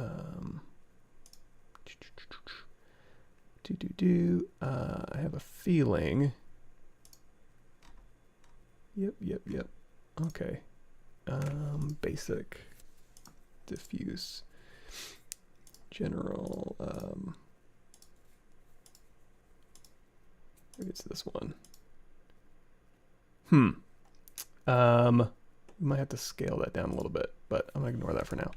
Let's go ahead and turn off our cork and our bottle so we can just kind of focus in on the ship over here.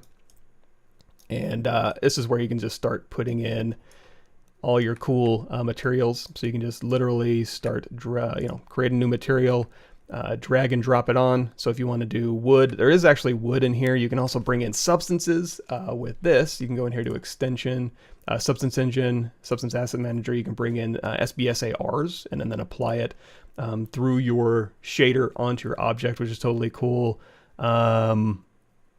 Yeah, all sorts of cool stuff in here. And then if we go over here, I think you can even do, where's that one render? Here it is. Regular clay. You can go to a clay render real quick. Here's your regular render. What else is on your environment? You can turn off the environment and then you can put in a backplate if you want. So backplate enabled, and then go back over here to your, here, and we'll just say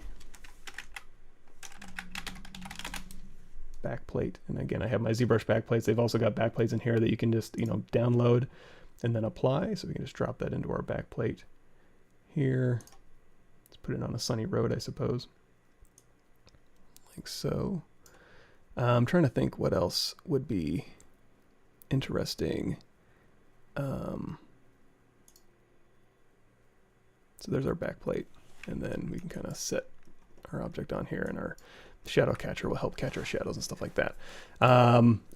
So for the sail here, for example, if we make a new material and drop that onto the sail, let's go in here. I'm actually going to convert this one. Let's see. Material, tools, convert materials here.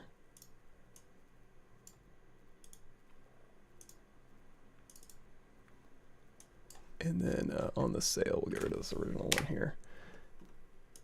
Sorry, I'm just having fun here. Shift-C, vertex, attribute here. And then on the vertex attribute, I need to make sure that the attribute name is going to be the name of the sail here. So now the poly paint here, and then the vertex attribute here. Man,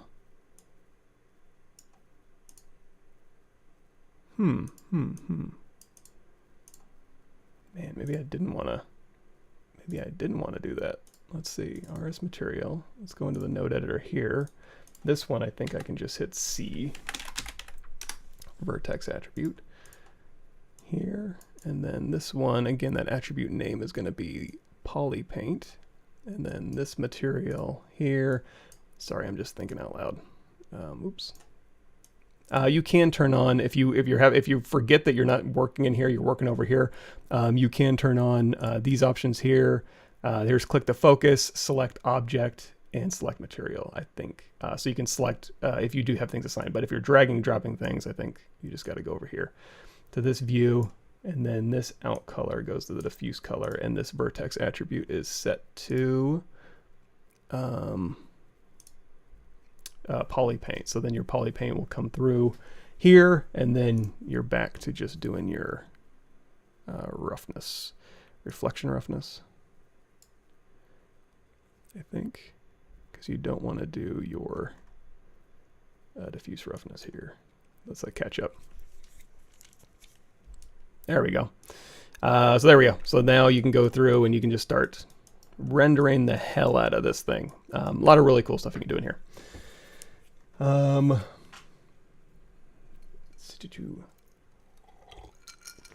Let me get caught up.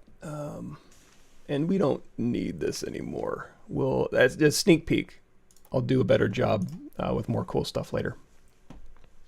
Do a chain with the possibility of modifying it later on. Yeah, a chain should just be, if you want to modify it later on. Ooh, that gets more complicated. If you're talking about modifying it real time, because you would use Nanomesh for that. It's doable. It's doable. Yeah, I mean, it would be something like this. I mean, if you want to make a chain, that's easy. I like a repeating chain. In fact, like there's chains you can build in here. So for example, just really quickly, just to show, we're going to go in here to Ring 3D. Let's make this really simple. Let's say 8 and 12. There we go. We've got a chain. I'm going to say make polymesh 3D. We're going to inflate this just a bit. Let's hit W and go in here to extender. There it is. And I can just extend this out a little bit here, and we basically have a chain. I'm gonna hit Control W. We're gonna say increase all, and then I can go in here to Gizmo 3D, and we're gonna hold down Control, drag this up, and then rotate it 90 degrees, like so. And then now, if you want to just make a straight chain, just Control drag up until it hitches, and then just keep dragging, and then there's your chain. However, if you want a repeating chain on a curve, you go in here to Brush, create Insert Mesh, New, and then now you've got this, and then we go back to our brush.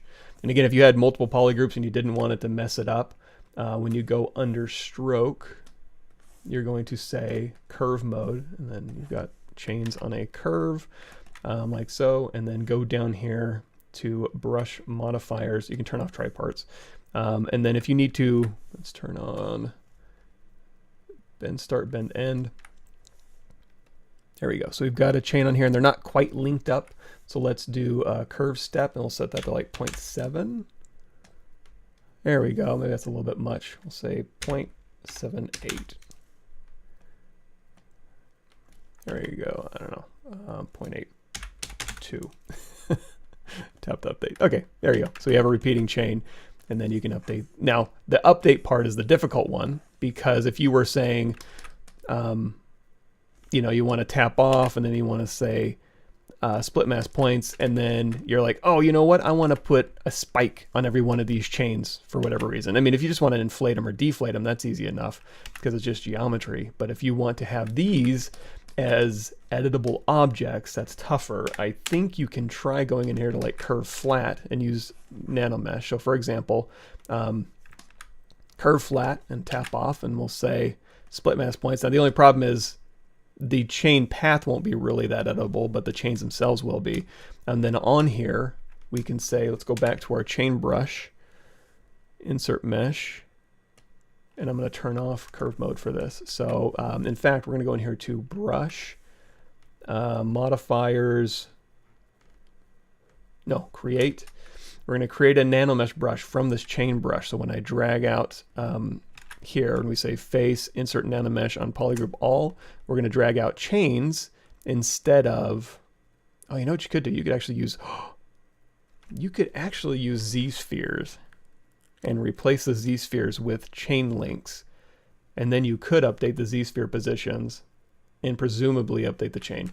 Another thing to consider. But if you're going to use the nanomesh method, you can come down here to nanomesh now, and you could say, let's play around with our I guess the rotation of 0 is probably fine. And then play around with the size a little bit, just so they link up here. And then it's like, okay, I got my chain link. I'm gonna turn off show placement.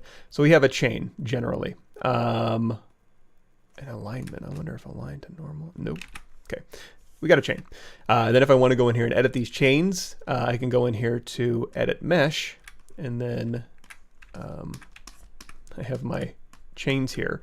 So I'm never like, okay, I want to update all these chains. How do I want to update them? I want to say insert single edge loop, hold down Alt, and I'm going to get rid of this middle one, just kind of flatten those out, and they'll update on the fly. But now it's like, no, I want to go through here and say polygroup polyloop here, here, and I want to do an inset polygroup all here, and I want to do a Q mesh polygroup all and just push these in or pull these out or whatever I want to do. Maybe we'll do another inset here, and then Q mesh polygroup all, and we'll hold down shift and push these out maybe.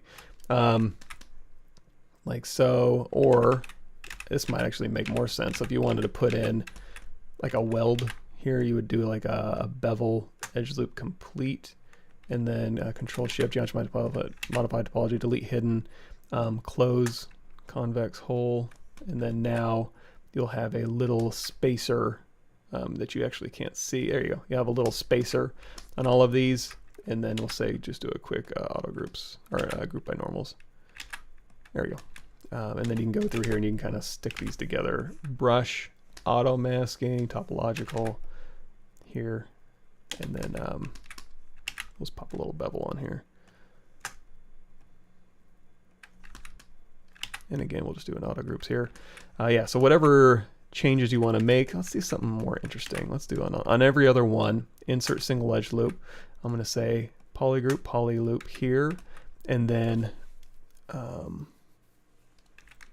don't think we can do a nanomesh inside of a nanomesh. You can try it. Let's go through here. Let's go back to our other insert mesh brush.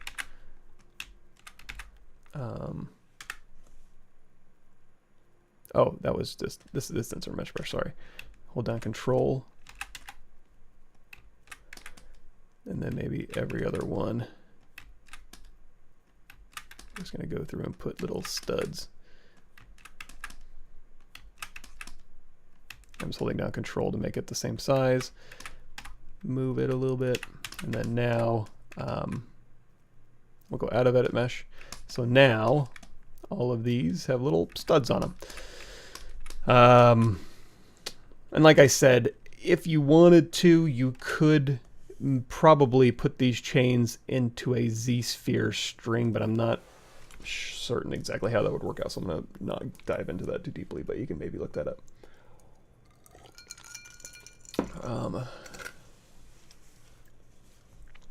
Cool. Let's go ahead and delete all these. So this is just garbage. Delete all here. Back where we started. Man, we are almost done with the stream, and I haven't even started on the flying one. We may have to do a second stream today. ZBrush getting updates into it? I'm not sure. I don't know the inner workings of ZBrush, just what they deliver. Yes, you can use Gizmo modifiers. No, the modifiers themselves, I don't think you can, unfortunately. But you can do like bottle here, Cork, W, move multiple, and you can turn this focal shift up, and then you can kind of do a stretchy deformer on multiple subtools, but I don't think you can do like a bend curve on visible subtools or anything like that. Who forced you to use ZModeler? Honestly, just because I like learning new stuff, it was interesting to me, and going through how they have things set up, it was easy. It was pretty straightforward, surprisingly for me. So it was good. I haven't played with ZSpheres just yet. Hey everybody, hey Sam. Selection sets to control the ZRemesher. Yeah, actually, that's one thing I forgot to mention. When you go into Cinema 4D, your polygroups will be in there as well as selection sets. I forget what they're called, but they're in there as a tag. Iris Sculpts, hey man. You're probably more awake than I am right now. I'm doing good, Alex. Ian, cool. Let's see. Yep. If you forgot how to fart, here's how you remember how to fart. You go get some sugar-free wafers, or anything sugar-free, I think, and just go to town. Just have a bunch of sugar-free stuff, and then wait 15-20 minutes, and you'll be in the zone. Double-sided, and how do you render a two-sided material? The bottle is double-sided. If you go back through this live stream, you can see us creating this bottle, and then when we apply the glass shader, it is just rendering it as a thick glass. So let's turn off the bottle, let's turn off the cork here. Let's turn everything else back on, sorry. And you know what? I'm just going to stick with the higher water, I think. So I'm just going to get rid of this water low. Shark we have on. Everything's good. Ship we can turn off, and then again the cork in the bottle. There, I was sideways, and then the water. You know what? The water I'm gonna put up high. Yeah, up in there. And they know what? Porthole rivets can go down here. Okay. Well, that was a fun stream. I need to give my. Well, I don't know. Might have to take a little bit of break.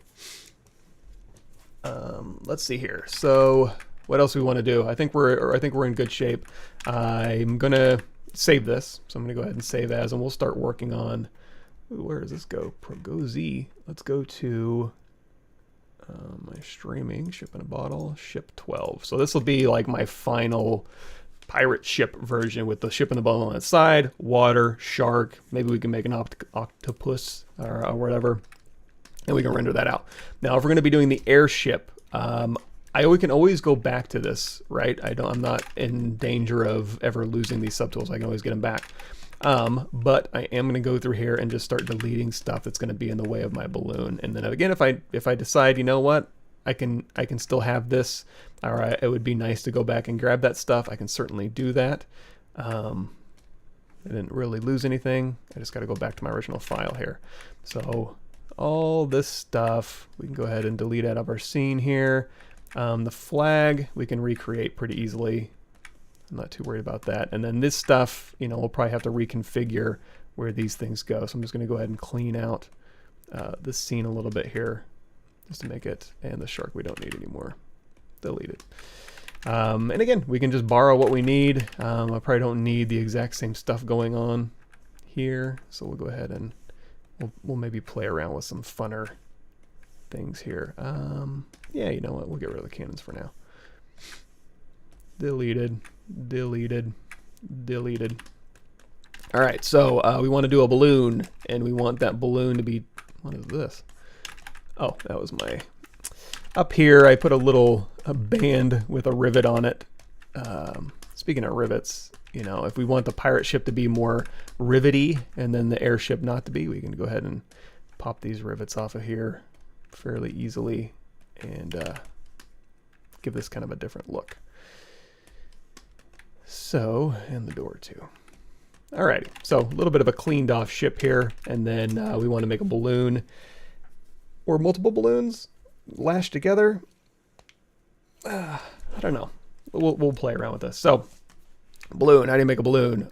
You can go in here to append, and we're going to go in here to Sphere 3D. The only problem with the Sphere 3D is that it's polarized caps. You can go in here again, and you can append, or you can go in here to a polysphere. And then we'll go ahead and scale this one up, and this one will be like a cube that was projected to a sphere. So this one won't have those polarized caps. So we'll go ahead and say big old balloon coming through the bottle here. So let's go ahead, and just to keep myself honest, I'm going to take the bottle and the cork here. We're going to say hit W. Bottle selected, go to unmesh mesh center. I'm going to say move multiple, control shift tap the bottle and the cork. And the cork we're actually going to get rid of because their balloons are going to be coming through the top here. So we're going to turn on transparency so I can kind of see what's going on. And then we'll scale this up a bit so it kind of fits. And there we go. We've got kind of a floating airship, and then up through this neck will be the balloon. So that'll kind of give me placement. Yep, that'll work. So let's turn off move multiple. And then again, the cork we're not going to need. And then the balloon will be hereabouts, maybe. And then the ship will kind of connect to there. Now, in order to keep me like knowing where the bottle is without having me to see the bottle, I'm going to, oh, you know what? Before I get too far ahead, I forgot I'm working, hold on just a second, on that save file. That was my render file. So that was with all my subdivisions deleted, which is not a good thing for working. So when we go to streaming, ship in a bottle, ship, the latest is ship, we'll call this ship 11 render. There we go. So now let's not mess this up too bad. You know what? We'll give ZBrush a little break. Shut it down. Restart it. Cool. Yeah, I had some cold brew this morning. Cold brew hits me a little harder than normal brew, but I was... oh, you also see the difference in file size. So this file right here, even with some pretty high-res stuff, like that sales, you know, 500,000 polygons and stuff, the entire file itself is 13 meg, you know, and I could probably get that even lighter. we go down here to Z plugin and we do clean tool utility. You can like delete UVs on everything. You can, what else can you do? Make sure you delete morph targets, bake all your layers and stuff. So that now when we go in here to save as, we'll save over, so 13 meg down to, see how low we can get this. 13 meg down to, oh, 13 meg. So I didn't really clean that much out, but you can be pretty frugal with your poly count of dynamic subdivision, I guess is the moral of that story. So here is the version with all of our sub D, your dynamic sub D still turned on, so that's good. So for the airship, again, delete and delete the shark and delete the water. And we'll go ahead and save this as completely. We'll say airship 001. And then just do another. Now, if you want to delete things a little bit faster, you can hit W, go in here to move multiple, Control Shift drag over a bunch of stuff, hit Control F to make a folder of all that stuff. And then on your stuff folder, you can just say delete all, and then I'll delete all that stuff. So just a little faster way to delete multiple objects in your scene, especially if they're all clumped together. Like so. Deleted, deleted. Oh, perfect. And then, like I said, maybe we'll do, I mean, the rivets aren't a bad look necessarily. They just they lend a more aggressive kind of look to me. So I don't know, we'll play around with that. And then all this, if we're going to make major changes to the ship shape, all of this will probably end up being deleted if I'm being honest. So it doesn't feel great, but you know what? What are you going to do? Modeling in ZBrush is fun. That's the good news. So now we got all this here, and we're going to go back to our cork here, and we'll delete it. And then our bottle here, W, go to Unmatch Mesh Center, rotate here like we had, and then transparency. So now subdivision, meshes, turn off ghost so I can see a little bit better. So here is our ship floating in this bottle, and then the balloon's going to come up through this hole here, and then we'll have clouds and birds underneath it, I suppose. And then from here, let's go ahead and yeah, let's duplicate this bottle off. Let's hit W. Let's change this to a polysphere, and then we'll turn the bottle back on, and then go back into Gizmo.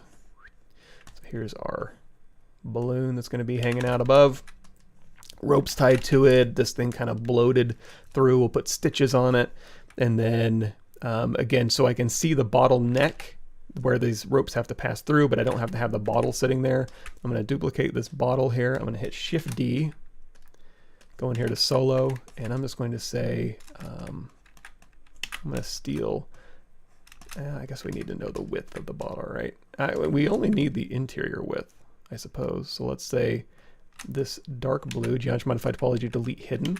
We're going to say, let's do a quick insert single edge loop here. We can just drag over this one, delete hidden, flip, and then QMesh polygroup all here. Yeah, fine. And then increase PG dynamic just to make it look a little fancier. And then now we have the interior lip of the bottle that these ropes have to pass through. And I can turn my bottle off, and now I have a pretty good idea of where things need to go. So the ropes are going to kind of go up this way and over, which,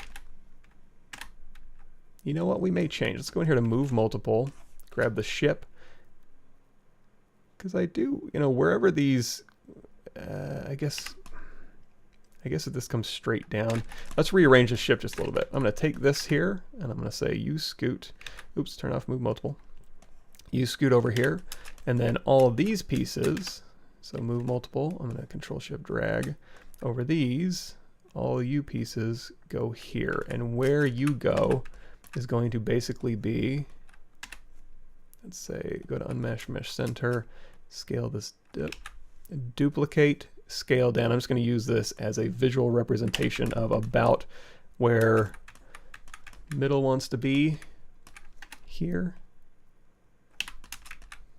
So I kind of generally want this because it needs to look balanced, right? So we're going to say all this stuff needs to go, where's the visual center? About here. So it'll be, it won't wobble too much. Although, you know what? We could use this as, because that balloon's way up there. You know what? We're just gonna have to tie off that balloon. I was thinking we could put like flames up there as kind of a hot air balloon, but that ain't gonna work. So, okay, we don't even have to have it tied from the center. We can have it lashed from here and here, or from these little rigging things.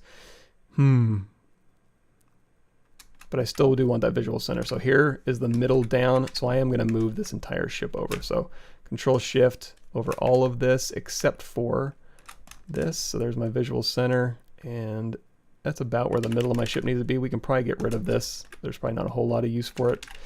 And then this thing we can, oops, unmesh my center here. We'll scooch this back over. Okay, I think I'm starting to get there. So we'll say delete, let's turn off transparency, and also turn off move multiple. So delete. We don't want to delete our star. We'll just move it into the middle of our ship here, and then there's our visual center, string, up, balloon, center, and then they can all come out from the side here. So these I may not need. And these here we can use. Let's go ahead and say, let's say delete hidden, W. Let's go to unmesh mesh center on these objects here. And let's rotate these around so they're kind of lashed to the side. Because we're going to have ropes hanging. Go ahead and scale these up just a little bit too. They need to be a little beefier maybe. It's holding up the entire weight of the ship, right? So big old beefers on the side, and then Control Shift drag out a couple of those. Move them. All right, so now we're gonna have ropes coming from here, up through the middle, up through the neck, out back around the ship, and then it'll just kind of be floating in the bottle there. Okay, I think that'll work. I don't need the visual center anymore, so we'll go ahead and delete that out of our scene. And I think we're set up for success. We got 3 minutes left, but I can hang out a little bit unless my wife needs me to do something. You know what, speaking of, let me open up my chat just in case she's been saying things. Nope. Okay, just leave that open. Okay, let me get caught up.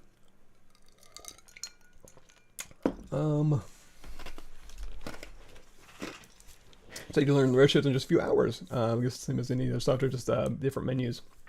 It is, totally. And I have only been using Redshift for a good, I would say a good solid day.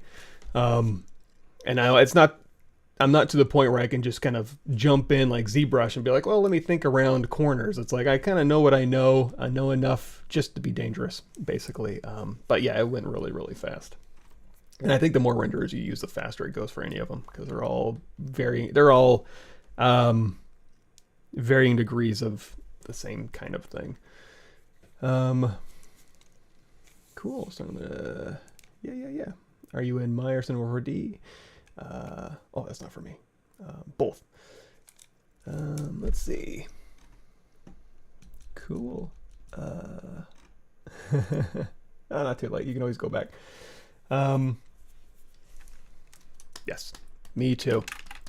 All right, so now let's get this balloon going. So a couple different things I want to have happen with this balloon is, number one, I want it to kind of be stitched together, and I think that can be kind of fun. But first, the scale doesn't really matter because I can always scale things up. But I do, just real quickly, I do want to turn that bottle on. Make sure it's generally working. I think we'll be okay. So we have a polysphere. So let's start messing around with this polysphere a little bit. So I'm going to say geometry. We have dynamic turned on, so it's doing that dynamic smooth. So I can hit D and Shift D to turn that on and off. I think since I'm going to be slicing this up and ZRemeshing and using those as kind of ways to do interesting things, I do want to apply these subdivision levels. However, before I do that, I think what I want to do first is wrap ropes around it so I can mask where those ropes are, and then inflate through those ropes. I think that'll work. I don't know that using ropes as a collision volume is going to work that well. I'm going to try to do it through masking. I wonder if I can do it through masking as an intersection mesh. Okay, well first let's figure out where these ropes need to go. So I got some pretty good concept here. Who did this? Toward Mars copyright. Mexart.ru. You can check that out. So like here's a balloon with like ropes on it. So something like this I think will work really well. This is more of like a net, and then this is more of like a hot air balloon. And then this is more of like a dirigible with little wings on it. Any of these is fine. I think I'm going to stay simple though. So order of operations first. Before I do stitches, because the stitches are going to kind of follow the shape of the balloon, I need to make sure the shape of my balloon is correct. I can keep it real simple and just have the ropes go around a perfectly circular balloon, but let's try this first, just to have a little bit more fun maybe. So where do I want my ropes to go? I keep blabbing, but I keep not doing stuff. So let's go in here, just so I don't get confused. Balloon. And then we're going to say duplicate this off. I always like a balloon to go back, or an object to go back to, I should say. And we're going to say dynamic apply, and then so I can mess around with this geo, delete lower. So a lot of geometry in here, and I'm going to start slicing through where I want my ropes to be. So maybe a rope through the middle here, and then on the top part here, let's go maybe a crisscross here. Let's see if I do a mirror and weld across the X and Z. That kind of worked. Gosh, let me see if there's an easy way to do this. I'm gonna kind of, let's see, mirror and weld across the X and Z. Okay, that's close enough. So I have a rope around here, and then I want a rope to kind of travel along here. Although I do want this to go all the way through. So I want one rope here, and then one rope all the way across. So let's do, but I want one contiguous rope. Why do I make my life difficult? It's not that bad. It's not that big of a deal. I just might have to take 2 passes at this. You know what? Let's do it all in one. Not all in one pass. We'll just do iterative passes. So we have one path through right here. So let's go ahead and, you know, ZRemesh half depth size down to 0. Oops. Cancel. Keep groups, smooth groups down to 0. Should be smooth, although we have been having problems with slice not giving us smooth slices, but this one did okay. Okay, so we have this ZRemeshed here, and also make this go a little bit faster. If you turn on transform symmetry in the X and Z, and then ZRemesh, it'll give you a symmetrical result in the X and Z and be faster.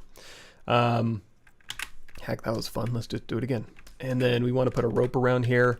The ropes I'm going to keep pretty simple. We can do, like we did earlier in the stream, the micro poly with the twisted cable, which I suppose we can do. So again, I'm just going to keep duplicating this thing off. I'm going to say you are a polygroup here, and you're a polygroup here. I'm going to isolate this, delete hidden. Let's go through here and insert single edge. Let's pull down Alt. Oops. Hold down Alt. And then now we can go through. In fact, let's say ZRemesh half. And then hold down Alt to get rid of this. Yeah, ZRemesh half again. I'm trying to get this pretty low res. So if we did want to go through here and do our whole dynamic smooth down micro poly on with maybe some twisted like wire 01, align, rotate Z. So now we've got ropes going around here. If we wanted to just do rotate Z, one twist, let's talk about that. If you go down here and you say hold down control on this wire here, or is it control or alt? Maybe it's alt. There we go. Hold down alt and click. It will shoot out a version of this that you can modify. And all I really want to do is say I just want one twist. Delete hidden. I'm going to say unify. So now that we have that one, we can go back to our micro poly.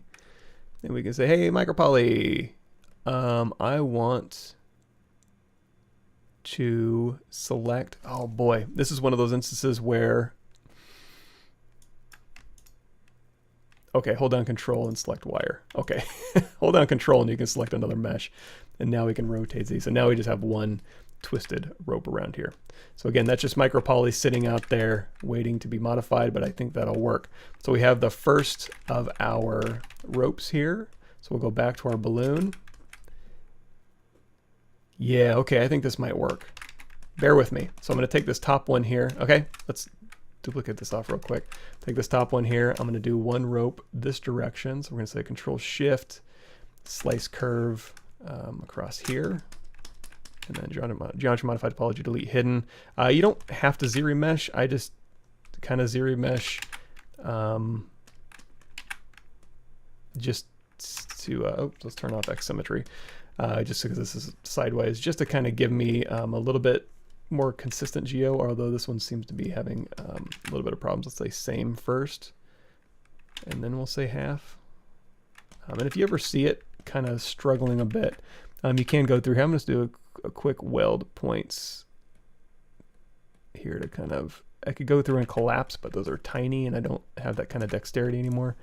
And also these things will cause problems. So I think, again, I think the slice was doing some weird stuff. This will cause problems here. And again, completely not necessary what I'm doing. I'm just being anal here. ZRemesh half. There we go. So we got a nice smooth line, nice controllable thing. And actually I can rotate this around, so check this out. Let's go through here and I'm going to say bevel this time.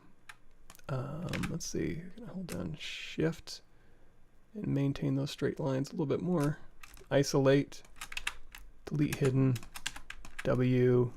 I'm going to go across this way, scale it out. Maybe not. Let's go QMesh, polygroup all. I'm just going to pull this out like this way. Let's do group by normals.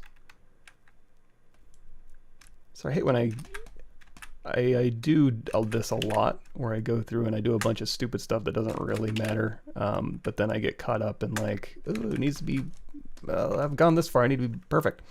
So anyway, I don't know, make a line. There's probably much easier ways to do that, but going through here, again, we're going to go into dynamic smooth off micropoly on, hold down Control, and we're going to grab that, hold down Control and do the wire that way. So now the other cool thing here is we can say go down mesh center. I can duplicate this off and I can just rotate this around so I don't have to do another slice. And then I may have to fudge it because I wasn't perfect. But now basically I have where my ropes are going to go, and then I can go through here and I can inflate this balloon through those ropes. Now the problem is, like I said, we can try it. I don't think the collision volume is going to work that great for inflating a balloon and having this constrain this balloon, but we can try. If not, there's an alternative. So let's say we have this balloon here. I'm going to turn everything off except for all of our ropes here.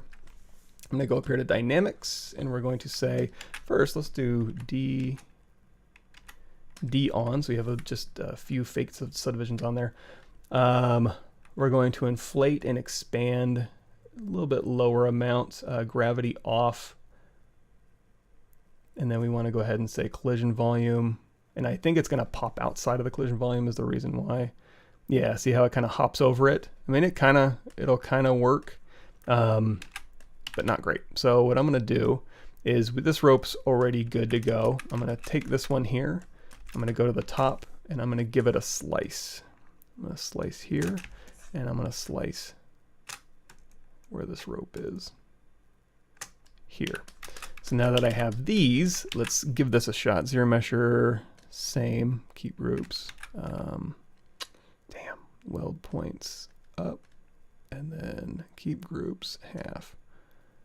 There we go. Yeah, this is being problematic, isn't it? Let me fix this real quick. Collapse. Oh, also turn off X symmetry. That might help. X symmetry off in this case. Okay, perfect. So now we have a balloon, nicely subdivided balloon. However, what I can do now is I can go down here to masking, and instead of using a collision volume, turn that off, we're going to mask our group's border. And then now when I do a dynamic simulation through that, it'll go ahead and kind of bloat around there. One thing I am going to do though is we're going to hit, instead of doing dynamic subdivisions on, because if you do dynamic, it's going to keep the low res mesh but give you a sneak preview of what it would look like if you were to mask and inflate through here and then subdivide. So it's a little bit of a nicer kind of look here. However, and we are going to have to thicken these ropes up too. To make these ropes bigger, you can go through here on the micro poly and just delete every other edge, and that you have less polygons, which means one of those per polygon is going to be a bigger result. We can also go through here and maybe even just try doing an inflate. Oh, it's not real geo yet. So apply that dynamic geometry and then inflate and give it a big fat rope look. But anyway, we can change these ropes as needed. I'm more worried about this. Now that we do have those polygroup lines though, I'm going to go ahead and duplicate this off because I might want to go and remake these ropes with those new polygroup lines. However, turning off dynamic, here I'm going to hit Control D, which is going to give me real subdivisions here. So now when I go back through and I say, okay, now mask by here, the mask is going to be a little tighter because we have more geometry. Invert that, and now I'll run the simulation and inflate through, and now we'll get the appearance that the ropes were constraining that balloon. And you don't have to, you know, keep all of that perfectly expanded geo. You can go in here and be like, hey, let me break this up a little bit and give it some,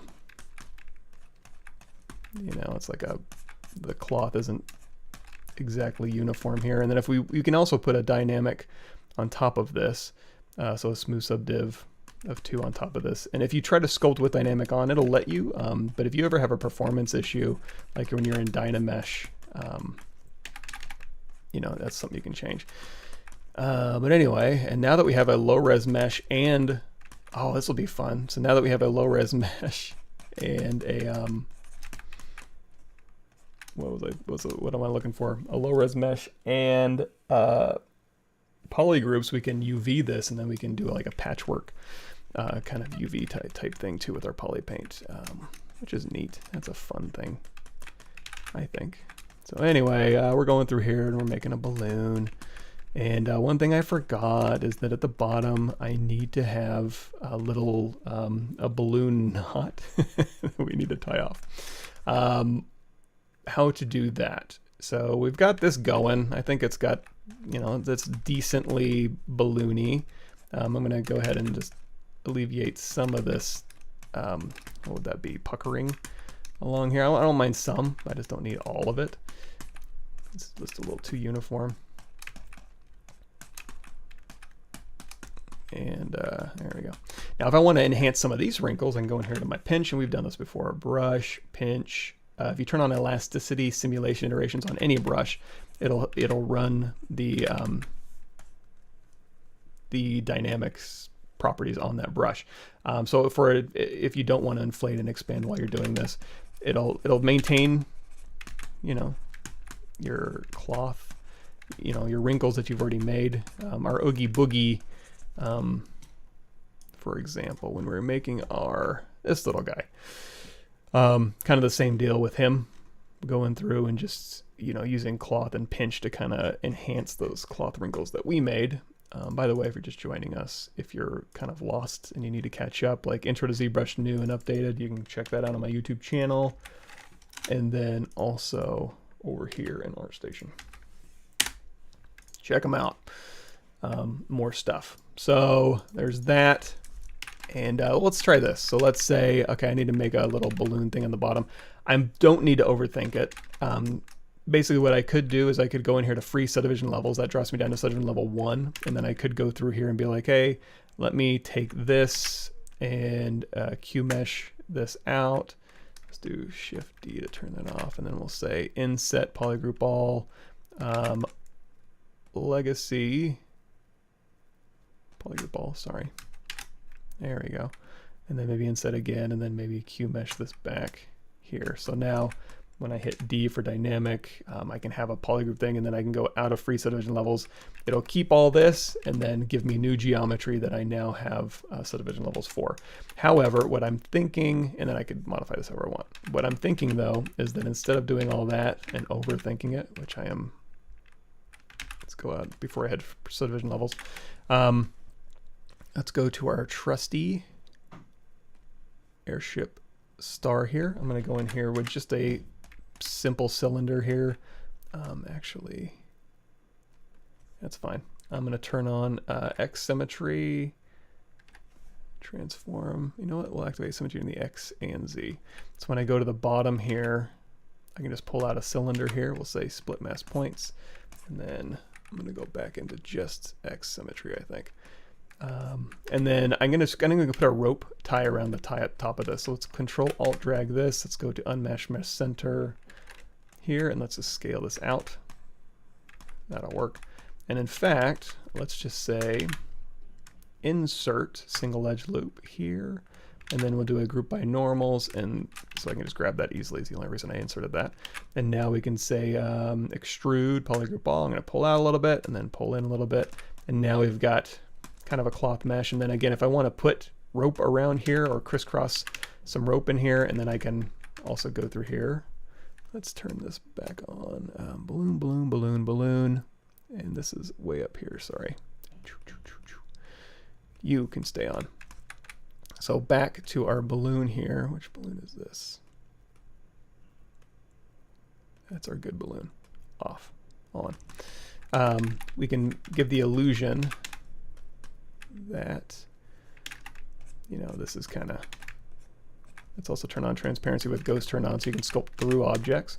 So we can say you are kind of from the bottom.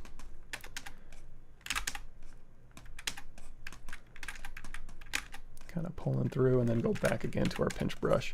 And again, I'm sculpting on a dynamic surface, so it's not the real resolution. If I do turn dynamic off, we're sculpting pretty low res, but again, I'm just trying to get my major forms in there.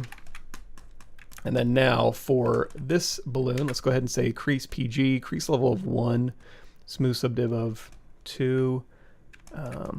And then you can go through here, and this is, you know what? Let's divide that once, and then divide again. I'm going to make this real subdivision history, so we can go through here and just kind of,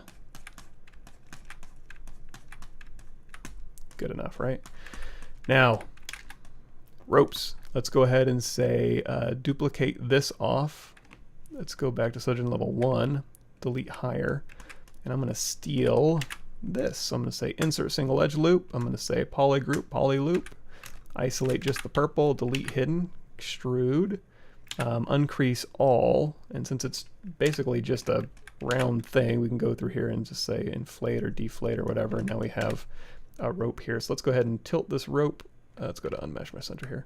We'll go ahead and tilt this around, and then Control drag out a copy, and then tilt this around here, just to kind of give it a little whimsical feel here. And then Control tap to invert that. You can use move topological and stuff, but masking is just as well. And then we got rope around here. Alrighty, draw off here, and then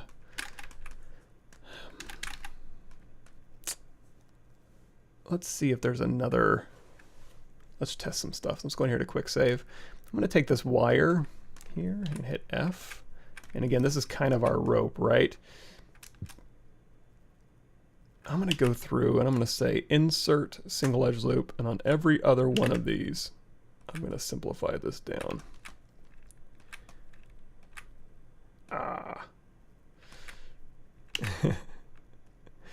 Simplify this down.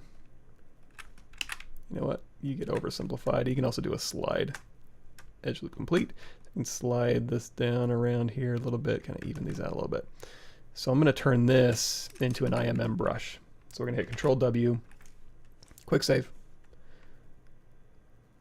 brush, create insert mesh, new, brush, or yeah, brush, create, no, insert mesh brush is new is fine. Sorry, I'm getting in my head now. Let's go in here to stroke, and we'll say under the curve functions here, curve mode, and then we do under brush. We want curve mode on, but over here underneath modifiers, triparts we don't need, weld points we do need, and so now when we pull this out, we should have a brush, but it seems to be getting confused over something. W, control drag up. Those should match, but it seems to be getting Like I said, it seems to be getting confused. I wonder if those are because it's overlapping or something like that. So I'd like to do, and the only other thing, I've had some other rope brushes, but they're so high res, I don't need anything crazy. Think. You know what we could try? I don't know that this will be any better, but I'm going to hold down Control and then Shift, and we're going to drag this up so that it is exactly 2, and then Control and Shift, and so that it is exactly, oops, I guess I can see it. Control Shift, and we'll say 4. Let's go in here to Auto Groups. Here's one thing, so we can do this. Control Shift A will work for this too, actually. Control Shift A. I was going to say you can Control Shift Q, but these aren't vert welded yet. So now let's see if we can just do this. Let's say weld points here. Let's hit D for dynamic.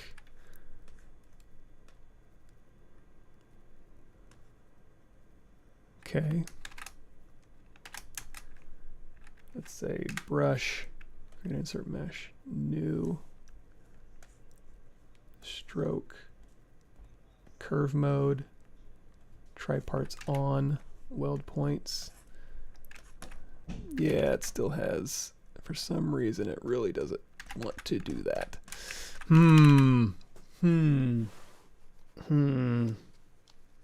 Well, we can keep using micropoly, I suppose.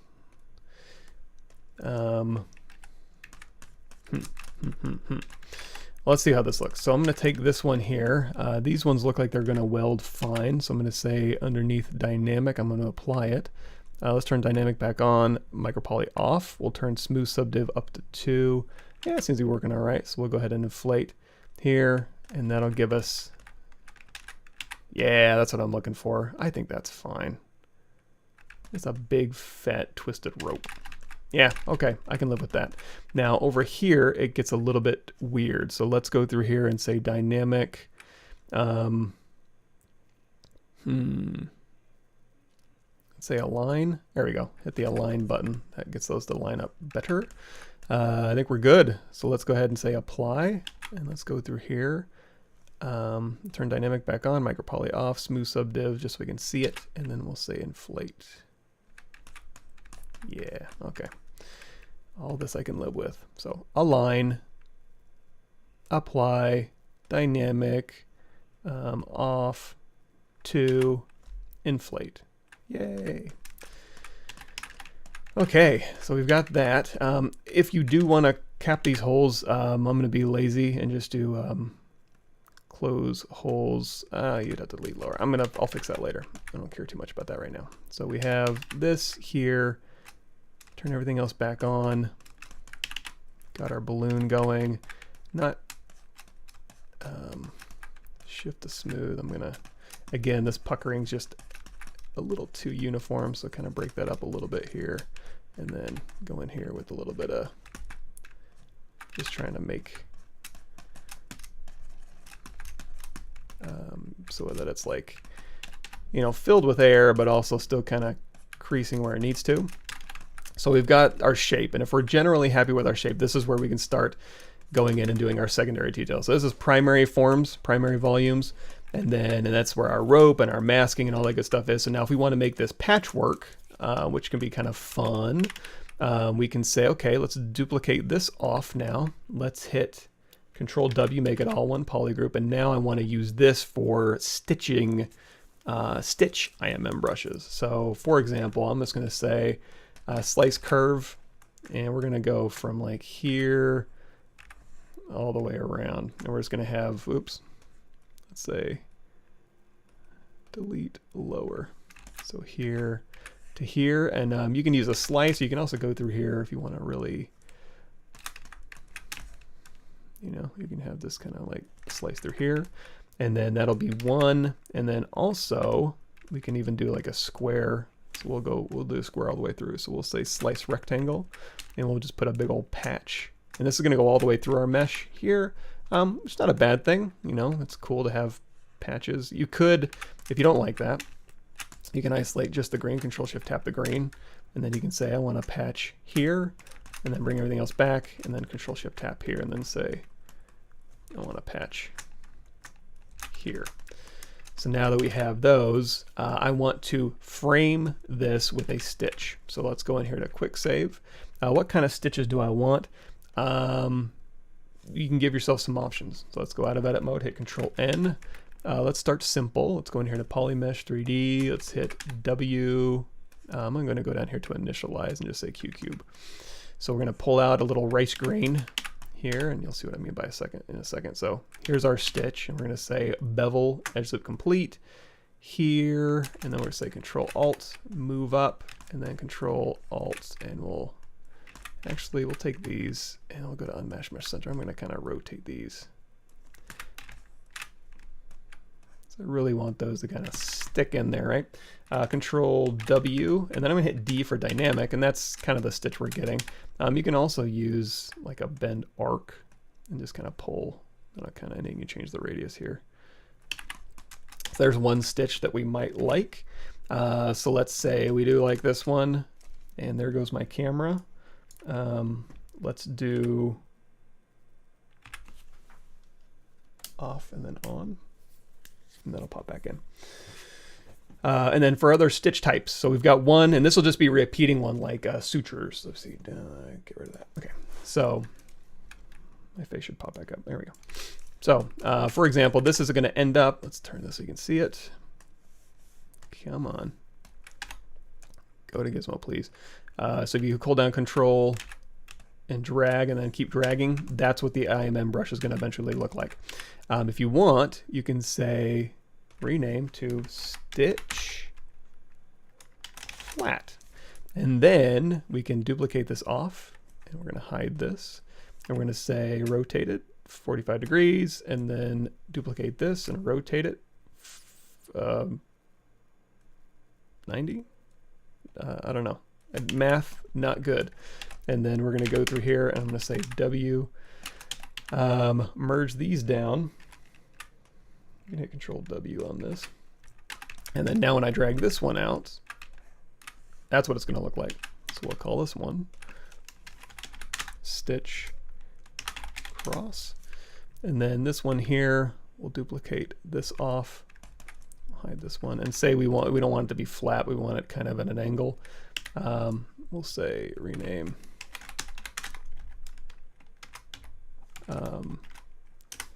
stitch R, and then we'll duplicate this one here, rename stitch L. So I got a bunch of different options for us, and you can keep making as many as you want. So with all of these, we're going to say B, create insert multi-mesh, and now we just have a bunch of insert multi-mesh brushes, but all we got to do is go over here to stroke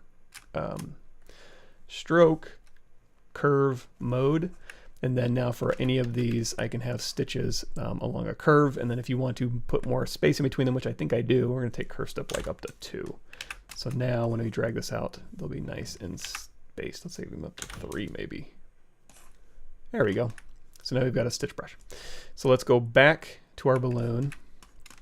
And that curve mode, curve step may do some weird stuff, so we'll investigate that. We'll see how that works. So then going back to our patchwork balloon, we have a bunch of polyframe borders, right? So this is where we go into, let's make sure. Again, slice has been, okay, it's doing good. I had one stream where it wasn't doing great, you know, like this here. Again, you can hold down, so Alt to start painting with ZModeler brush, and then Shift to inherit the poly paint that your polygroups that you're using, just to kind of, whoops, just do a little bit of cleanup work. And it does matter, especially when you're framing stuff. You want it to be a real nice straight line, and it just seems to be missing some polygroups on here. I don't know when that started, but it seems to be pretty consistent actually. But easy enough to fix. You could also, if you wanted to, you could mask your polygroup borders, and then you could do like a deformation polish by features. But nah. Okay, let's say this is good. You can try doing like a ZRemesh same keep groups, but you got to be careful too, because these stitches are going to follow wherever these lines are, and if these lines start averaging or moving, you're going to have to manually go through and kind of fix that. So I did an okay job, but we'll see how this works. And also another thing I like to do is just that weld points, just to, in case there's any weirdo little tiny baby things.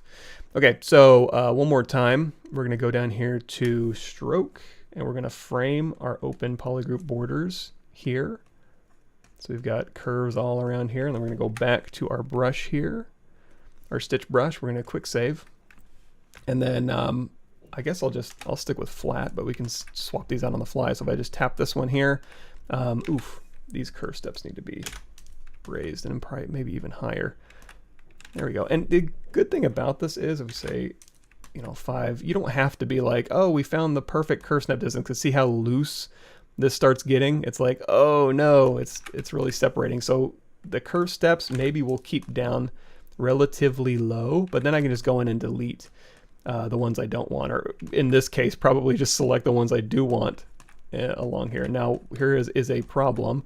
Let's undo that. Let's hit D for dynamic, and then we'll go ahead and frame these again, so at least we get a better representation of these stitches.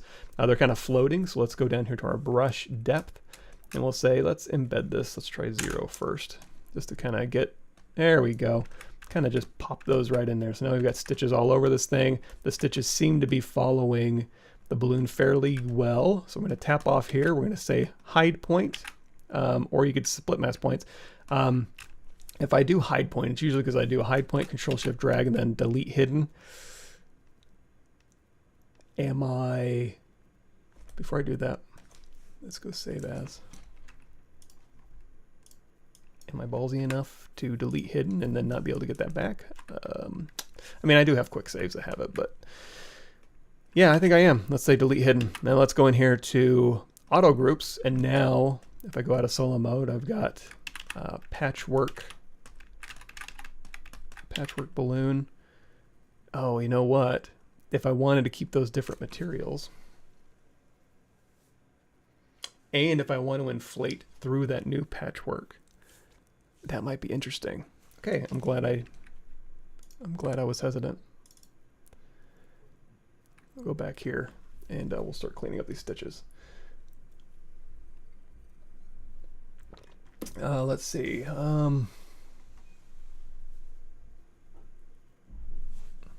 Yeah, the warbling on dynamic. Let's see. Oh boy, I missed a bunch. Sorry if I miss anything.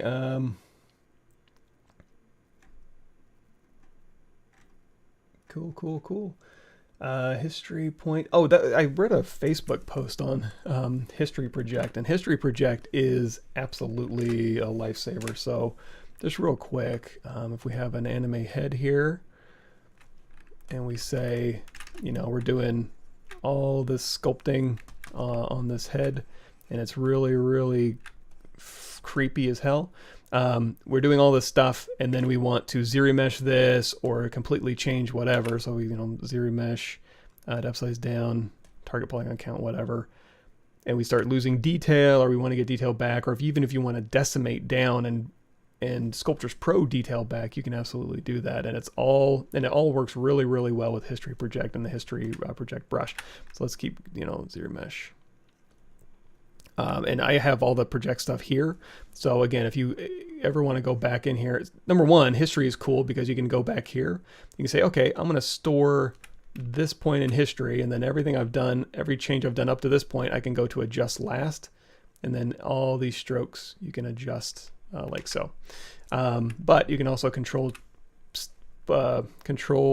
tap that point in history, so that when you go through here and then you want to do like a ZRemesh here, actually half is not what I'm looking for. Target polygon count of here.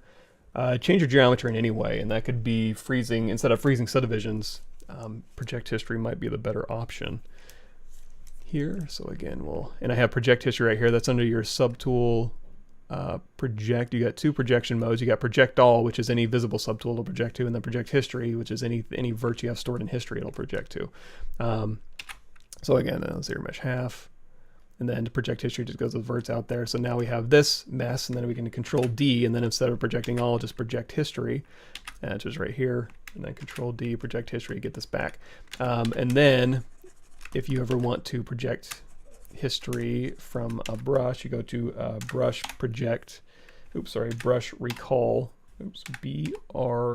history recall, BHR, and now you can turn symmetry off, and then you can go through here and you can project through history where those vert positions are. And you can do this with polypaint, you can do this with geometry.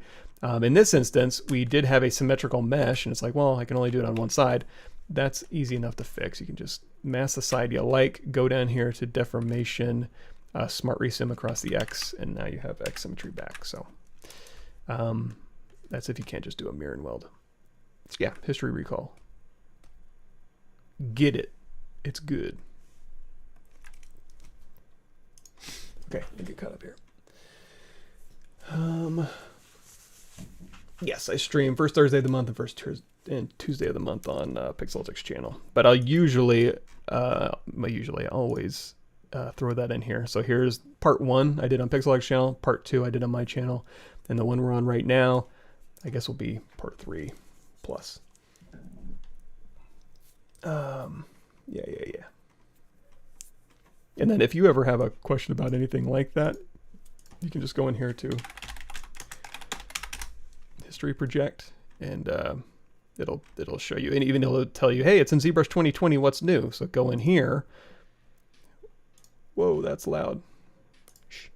Go into the full playlist, and you can even search in here, history, and then you can go through here and be like, hey, where's all the history stuff? Here's history recall brush, project history, history recall drugs, different subtools, versus project brush, versus morph, etc., etc. So a lot of good info in there.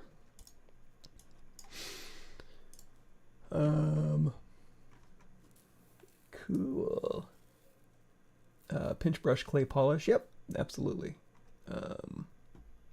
Pick the polygroup again to control shift tap a polygroup, and it'll isolate just that polygroup for you.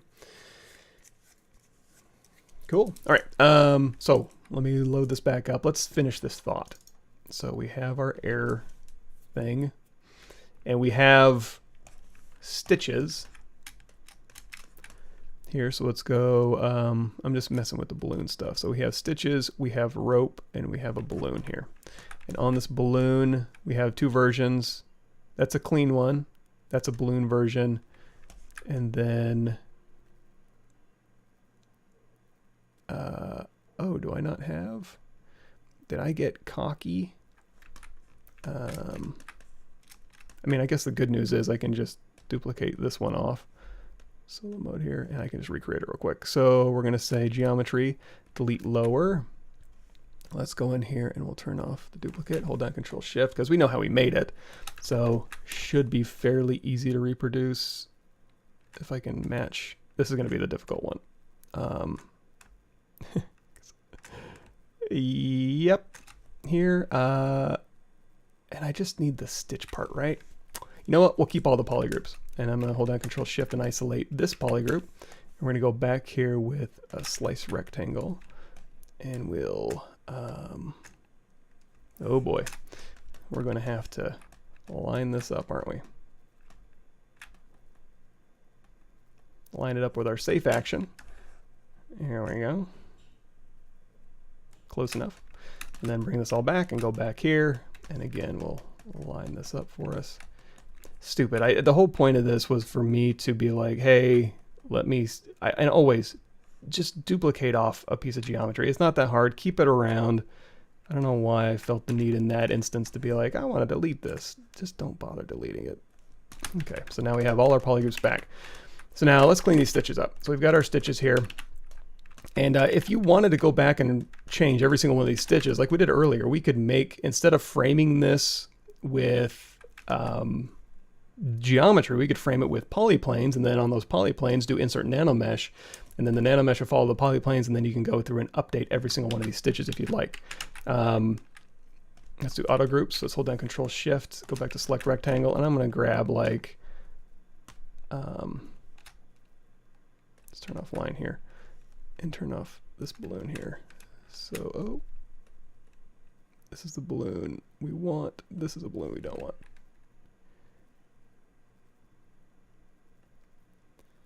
What am I missing here? Give me back, okay,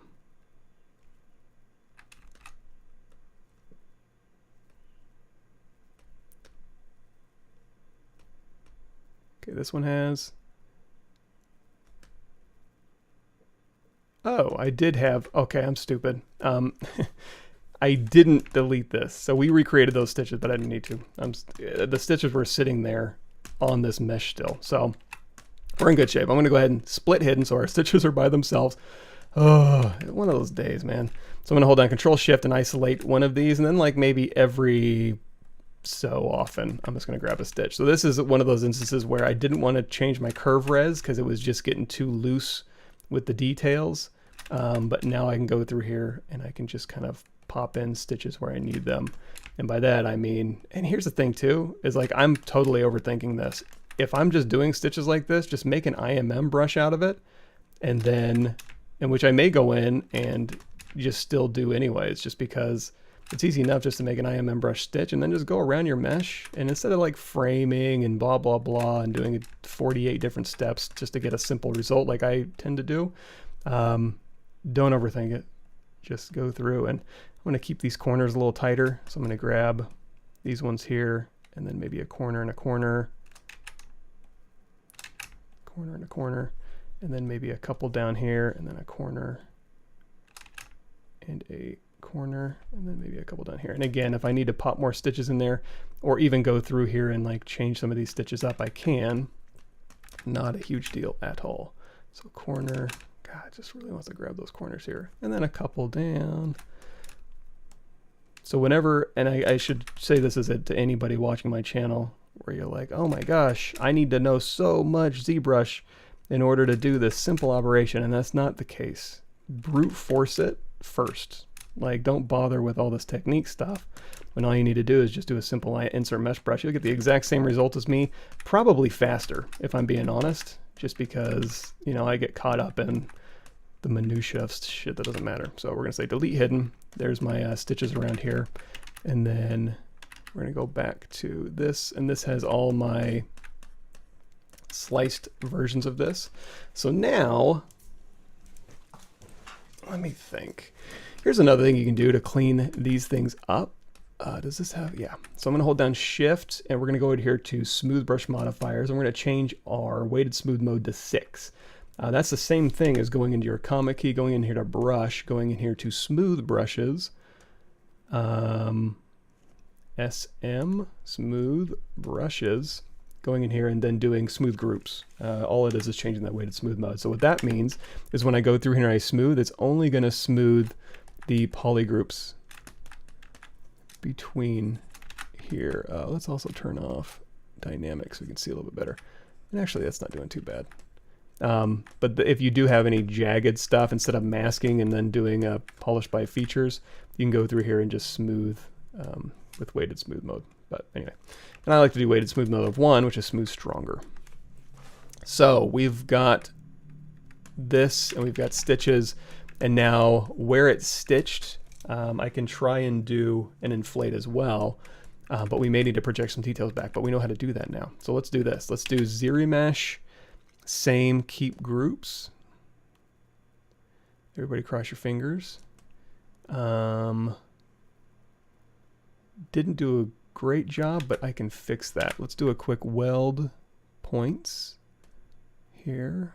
Let's say double, just to give it a few more polygons to play with. And you can dial in. You don't have to do half or double or anything like that. Okay, that did an okay job. Let's go through here, and I'm just going to do a quick, let's go down to our topology slice brush. That's just a version of the ZModeler brush that just has slice built in. So I can go through here, and I'm just going to clean up some of this stuff where it was having a hard time.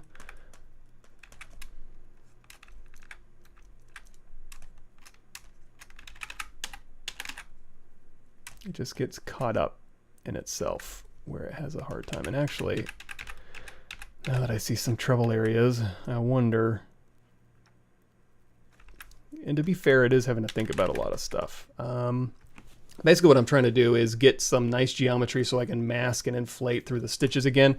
But again, I'm overthinking it. What I may end up doing is just going through and manually sculpting where my stitches are. I mean, how hard is that? What I'm not going to do though, okay, this is a little bit better. So this will make more sense. I'm going to take these two, geometry modify topology, delete hidden. I want these to be extra pieces of cloth. So we'll say ZRemesh or half, keep groups off. We can just turn this into regular geo. Let's see how much we can these down. Okay, that's perfect. So now we have these things here. So when I turn my stitches back on, and then I can go through here and I can say Q mesh, polygroup all, or extrude, polygroup all. Just pull this out. So now we have a slightly different layer on these two little patchy areas. So now what I was saying, which is instead of going through here, and again, I'm just going to hide this one, and we'll go back to, this is our balloon with our subdivision history. Instead of overthinking it, I can go through and just manually be like, hey, let me put a stitch seam in here as I subdivide.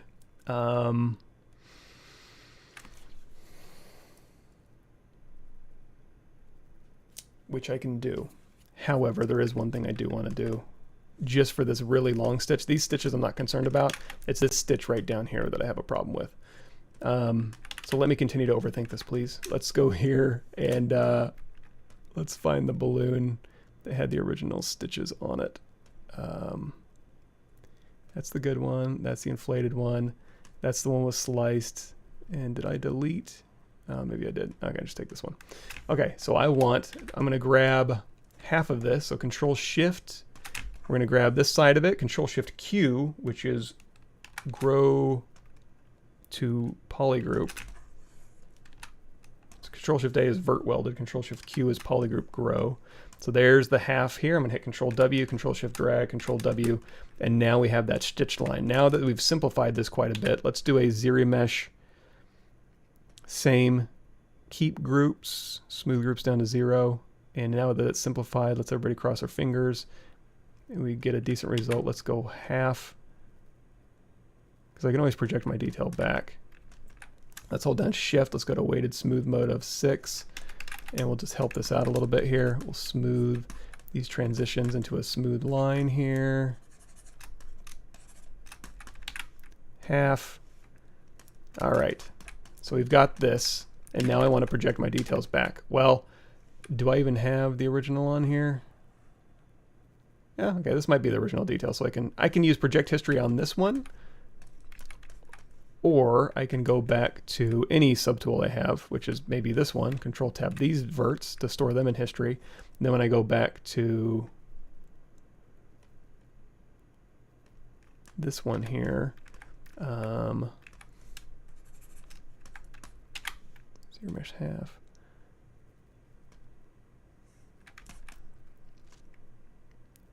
Let's do a project history. Just gonna keep ZRemeshing half, man.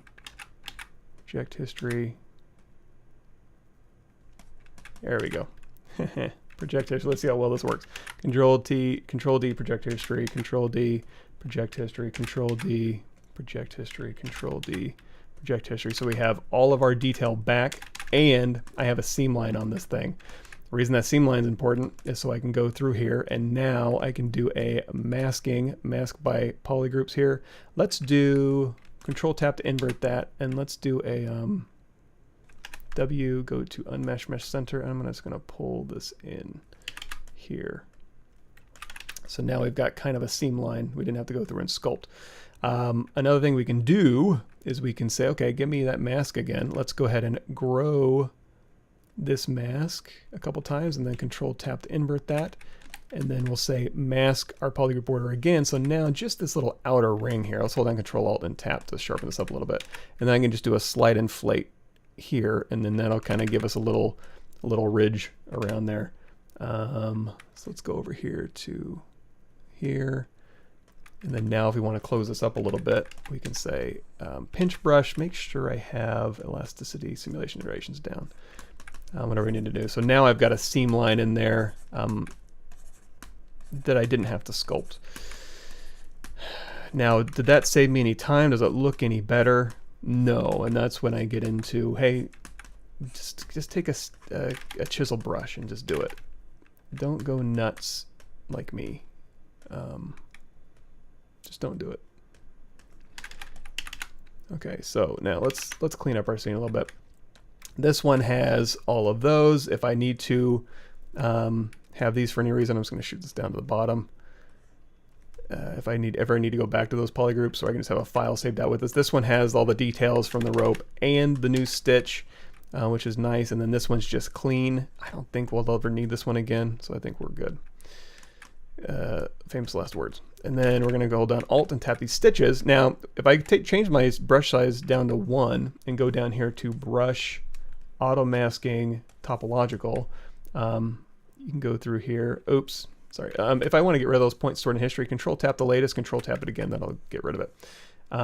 Standard brush, we don't need topological. Move brush, topological turn on, brush size down to 1, and you can just go through here really quickly. You don't have to like Control tap them or anything like that. You can just quickly kind of get these maneuvered into space just using your move brush.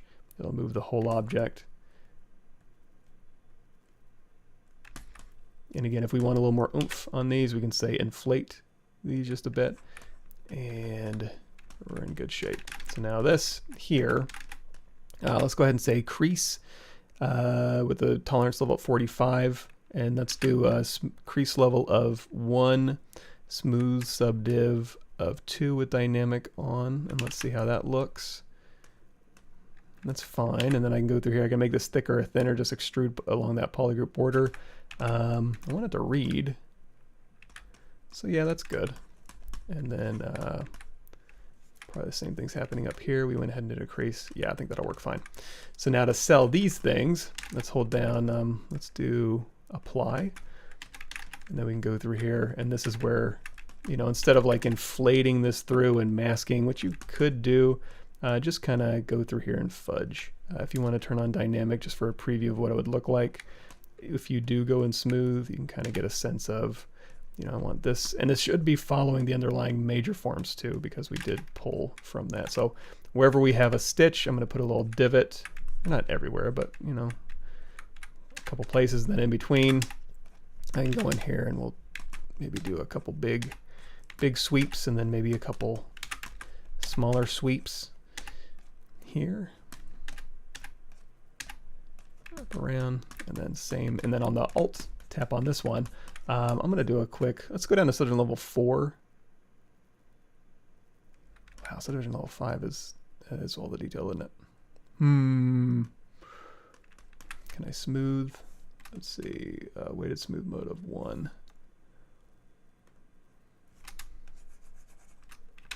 Okay, it's not as much as I thought it was. Okay, so we're going to go through here, and we can hit Control D one more time, and then we'll kind of smooth some of these out. I picked up some artifacts from the lower res project history that I had, but it's not a huge deal. Here, blah, blah, blah, blah, blah, and smooth, smooth, smooth, smooth, smooth. All right, so we have some wrinkles here, and again, we can enhance these wrinkles with our pinch brush, simulation iterations up. Go through here, and if you need to, you can also use the contrast brush, but this is using cloth simulation to kind of get me the simulation I want. Let's go to dynamics, make sure our firmness is down a bit. And if I need more resolution on here, because again, we're not working that high, let's hit Control D one more time, and then we can go through here. We get slightly finer wrinkles. You can get those with changing the firmness up or down, and then also your resolution of your geometry helps there too. So again, we'll just kind of touch, touch, touch. And then on the opposite side, this one here, we'll go through and we'll say, you know, this is going to kind of, if you want to sculpt through an object, just transparency with ghost turned on, and then these will kind of be heading out this direction here, and we'll have these follow this. So we've got a stitched object sitting on top of this other object here, and then again, just kind of little sweeps along here. All right, and then clean these up or enhance them. Now, if you're running into your active points being too high, you can go through here and you can just isolate these. And by that, I mean under dynamics, you're going to be capped out at your max resolution points. So now you can just hide some of these, and then you can go through here and enhance. And remember, you can also like drop down a subdivision level and go through and be like, you know, get those nice big wrinkles here, and then bring this back and then subdivide it up. So we've got a balloon going, we've got some stitches going. We can clean that big stitch up here, but let's go ahead and turn everything else back on and see where we ended up. Let's go to the bottom here. Let's go ahead and save as, we'll say 03. And if I need to get this back, I can. So we'll say delete that out of our scene. So we've got a balloon and we've got everything on. We don't need to see our bottle here. Balloon. No, we do need this one. We don't need this one. Okay, so there's the neck of the bottle. Here's where this is all going to go, and then the ropes are going to go down through here and attach here. In this instance, what I think I'm going to do is we're going to go ahead and insert a Z-sphere. Let's go in here to transparency, hit W with X symmetry turned on, and we're just going to put right here a Z-sphere. We're going to hit E, scale it down, and then Q. Again, we have X turned on, X symmetry turned on, so we're going to Q and drag out one. We'll maybe move it out here, and we're going to have 1, 2, 3, or just 2. We'll do 2 on either side. We'll skip that middle one. We'll see how that works. So I'm going to go Q, move over, and then Q. You can hold down Shift if you want them to be the same size. It's not a huge deal because we can change that later. And then Q off of here, W, and you can also use just a cylinder and stretch it out. You don't have to use these spheres. Here. And then same thing over here, Q, hold down Shift to snap it, and then we'll say U, go to this little one here. Makes sense? And then turn off transparency. So now, actually that worked better than I thought it was going to. What I was hoping was going to happen, it was going to catch the inside lip of the bottle, but that's okay. I can pull the balloon higher, and that will, because that actually works perfect. That's fine. Well, if it did catch the inside lip of the bottle, if you're following along doing your own thing, you can just add a new Z-sphere in here and then hit W, and it can go down and then out. But we don't have to do that. Now, how do we make this usable geometry? Well, first let's talk about this. Let's go in here to transform. There is a, stroke. There is a curves helper, so you can scale Z-spheres to draw size in here. So if it's too big or too small, or you don't have them all the same size, just make them whatever size you'd like. And then again, curves helper scales Z-spheres, and it'll scale them all to the same size based on your brush size. Now, curves helper, you could go in here and say, hey, copy Z-sphere chain, create a curve, and it will put curves down your Z-spheres, but I don't need that. What I need is to go down here to depth of skin, turn up density down to 1, dynamic resolution down, hit preview, and it'll give you pretty decent geometry that you can use to frame mesh or ZRemesh or use our rope micropoly. And in this instance, because it is just cylinders stretched, probably just use a cylinder. That'll save you some steps. But anyway, we've already done it. So make adapt to skin, go in here and insert skin Z-sphere. Z-sphere I don't need anymore, just delete it out of our scene so we don't get confused. Control Shift tap these here. Geometry modified topology, delete hidden. Let's try this. ZRemesh half, depth size down to 0. Just to kind of get nice, even, smooth geometry. I think we're in good shape here. So now if I want to do micropoly on this, I can, but I really only need one strip, right? So we can go through here and we can say polygroup, polyloop. Here and here. Let's get rid of the purple. Geometry modified topology, delete hidden. Let's go in here to dynamic smooth down, micropoly on. We'll grab our control tap. Oh, we didn't save our wire, did we? Let's go ahead and rotate this. Align, rotate Z. Looks like we're going to have to split. Oh, we got, hold on. I didn't delete those bottom things. Let's do Shift D. When I deleted these, I got rid of the cap, but on this down here, it didn't. That's good to know. So that's my mistake, obviously. So we're going to go in here to delete a single poly. Let's do, we can just Control Shift drag over this one, Control Shift A, delete hidden. Oh, wait. See, this is where I get myself into trouble. Let's turn on double so I can see what's going on here. Let's do auto groups just to make sure. And I want you and you. And on the other side, you know what? That's all I want. Delete hidden. And I was going to do a mirror and weld across the X. Chronic overthinker. Michael Pavlovich, everybody. We're going to go in here to dynamic, micropolygon, hold down control, hold down alt, and tap this. I said hold down alt and tap this. So now we can go back in here. And again, just Control Shift, Alt, Control Shift A, delete hidden, unmesh mesh center home, and then now back in here, Control this one, align, rotate. Well, let's try this. Mirror and weld across the X. Mirror and weld. Huh. Well, you know what? Let's do Shift-D. We don't have to do both sides at the same time. It's going to fight me. Let's turn off X. Let's say delete hidden. Let's turn on dynamic. These ones work okay. Looks like it'll weld just fine. Right thickness. If it's not the right thickness, we can hit Shift-D. And you can try ZRemeshing half, or if you go through here and you say insert single edge loop, if you go through and delete every other one, which will be tedious, but when you turn dynamic back on, it stretches the ropes out, so when you go through and inflate, it's fewer twists. But let's see. Let's say apply.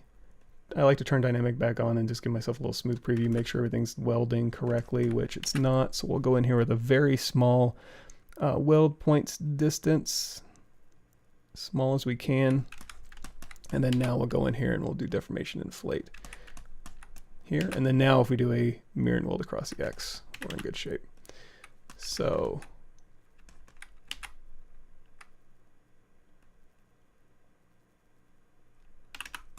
that'll go in here. And I could change these to actually be ropes as well. Let's go ahead, you know what? Let's deflate these. They look a little out of place that thick. Here, and then we'll alt tap these and we'll go back in here with our move brush. Let's make sure we don't have topological turned on. We can just kind of turn on X symmetry.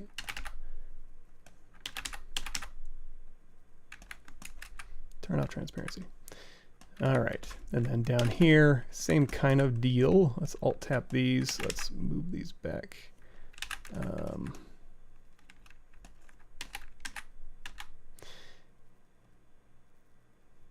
Fudge it. Why not? Again, I don't want to overthink it. Okay, so, and then on here, let's go ahead and steal some of this. So let's go ahead and duplicate this off, Shift-D, and we're going to steal all these. We're going to say delete hidden, and then we're going to say auto groups, geometry modified topology, mirror and weld. So it's the same on both sides, U and U, delete hidden. And in fact, let's do this. Let's say bevel.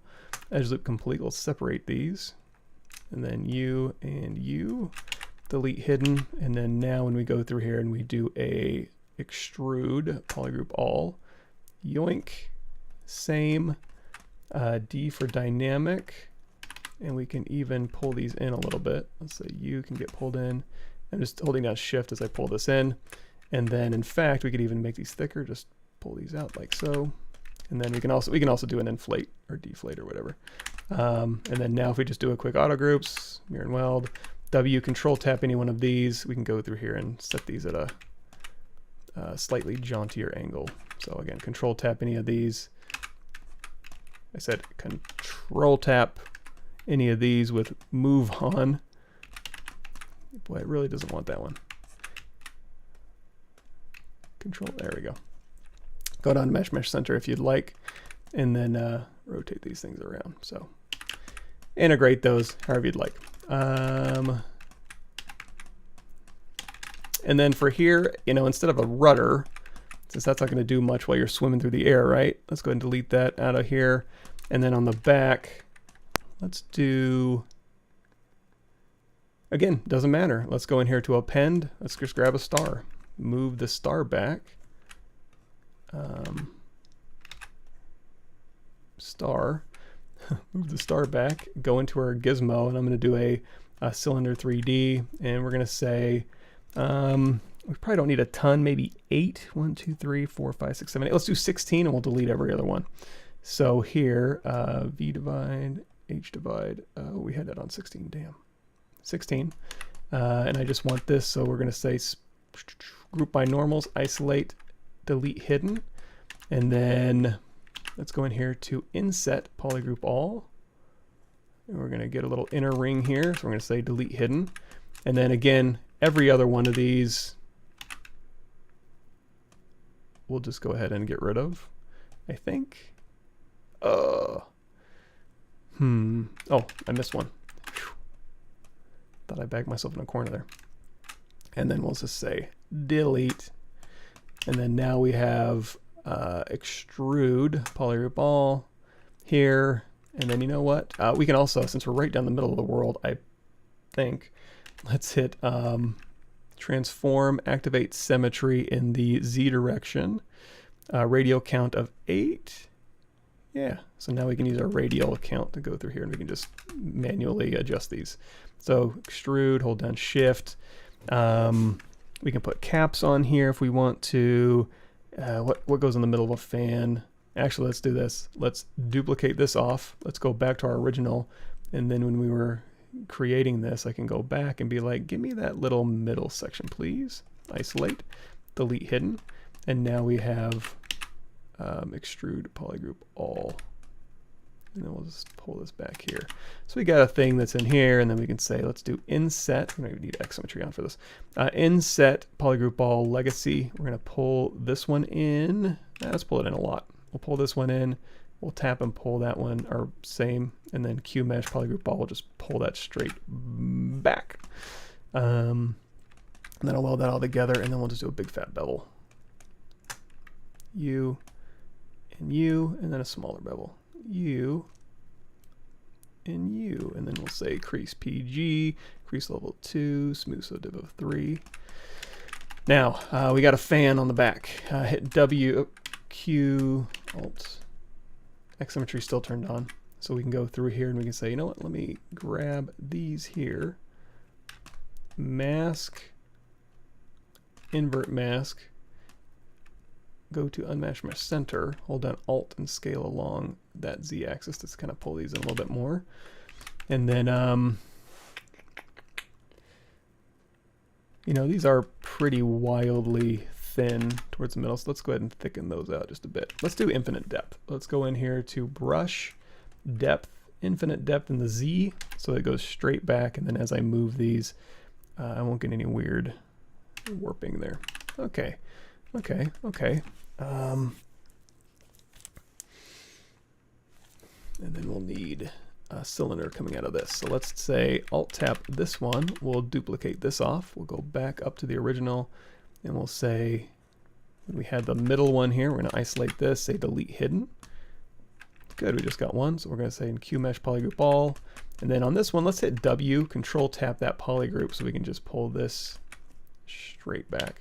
And then all of this, W, move multiple, just move this stuff back. We can kind of reconfigure this as needed, but now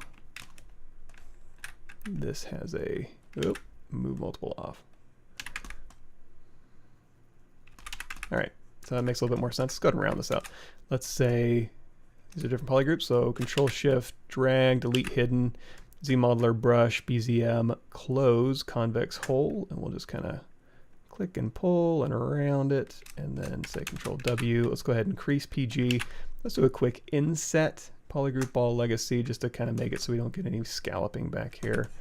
Not that you would see it, and then hit D, and then, okay, so let's cap some of these. How's it, do we get a good look at it? Yeah, it reads, I suppose. Let's move it up a little bit. Move multiple. We still got some wiggle room here with whatever's built in there. Let's turn off X symmetry just because. Okay. Oh yeah, we're gonna cap these. So we've got polygroup on. If I turn on X symmetry here, let's go to local symmetry. There we go. And then let's go through here. We're going to say duplicate off. We're going to say insert single edge loop towards the caps here. Let's do a let's just do this. Control Shift.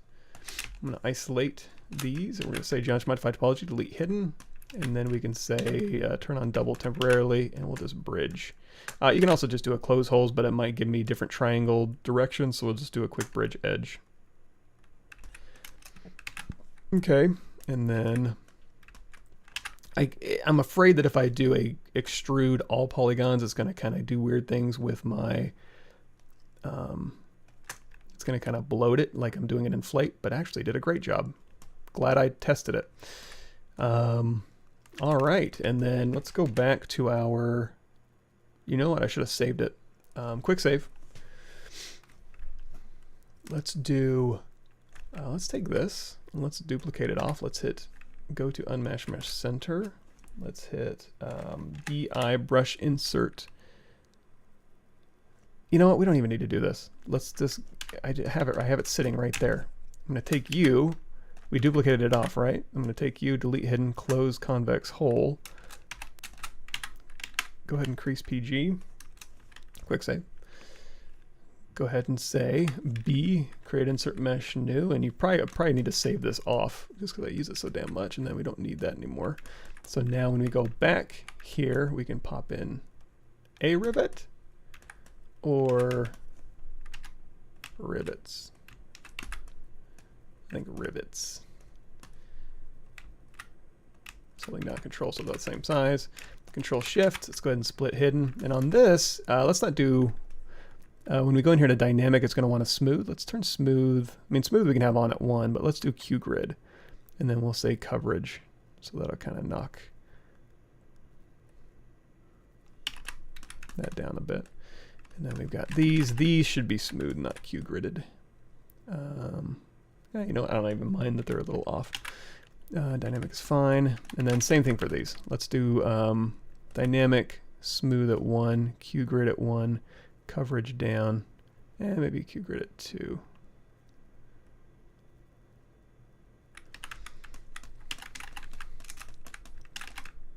And then D for dynamic. Okay, so we got a little fan in the back. We can steer, presumably. We need maybe some ballast on the sides, which we can do, which would be the exact same way I made this. So if I wanted to go through here and say, let's grab our trusty airship here. We have X symmetry turned on. Let's go in here and just grab a sphere 12. Drag it out along the side. Say spool at mass points. And let's go in here to our X Mesh Center, and then we'll go in here to the extender.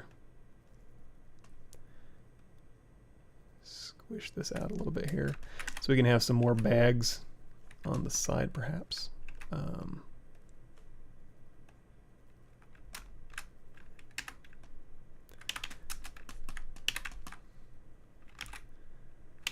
Increase all.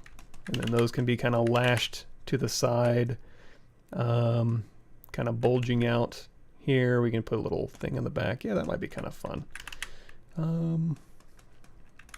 Yeah, but it would be the exact same way as that. So, and again, we're getting late. So we'll go ahead and we'll call this one a day maybe. But let's go ahead and turn our bottle back on, turn our neck off, turn on transparency with the bottle selected. So we can kind of see what's going on. Yeah, and then we'll put some birds and some clouds in there. And that'll be our floating shipping bottle. Actually, you know what? I don't need it to be this long actually. So let's do Shift D. Oh, great. Easy enough, right? Take this. We'll kind of put in a big old jar like this. All right, D for dynamic. Something like that maybe. And then instead of sharks, we'll have birds. Okay, I've missed a bunch of stuff, but I apologize if there's nothing in here. Oh, hey, from Brazil. Transpose line to camera. That's a good one. Cool. Excellent. Yeah, exactly. Just like Ian said, worst case scenario, if you're like, I don't know what technique to use, don't bother. Dynamesh, mask, move, extrude, clay build, clay brush, whatever you need to do. Get your idea out, and then there's so many different ways to rebuild or recreate stuff, but your idea is the important part, not the technique stuff. I'm all technique, no substance.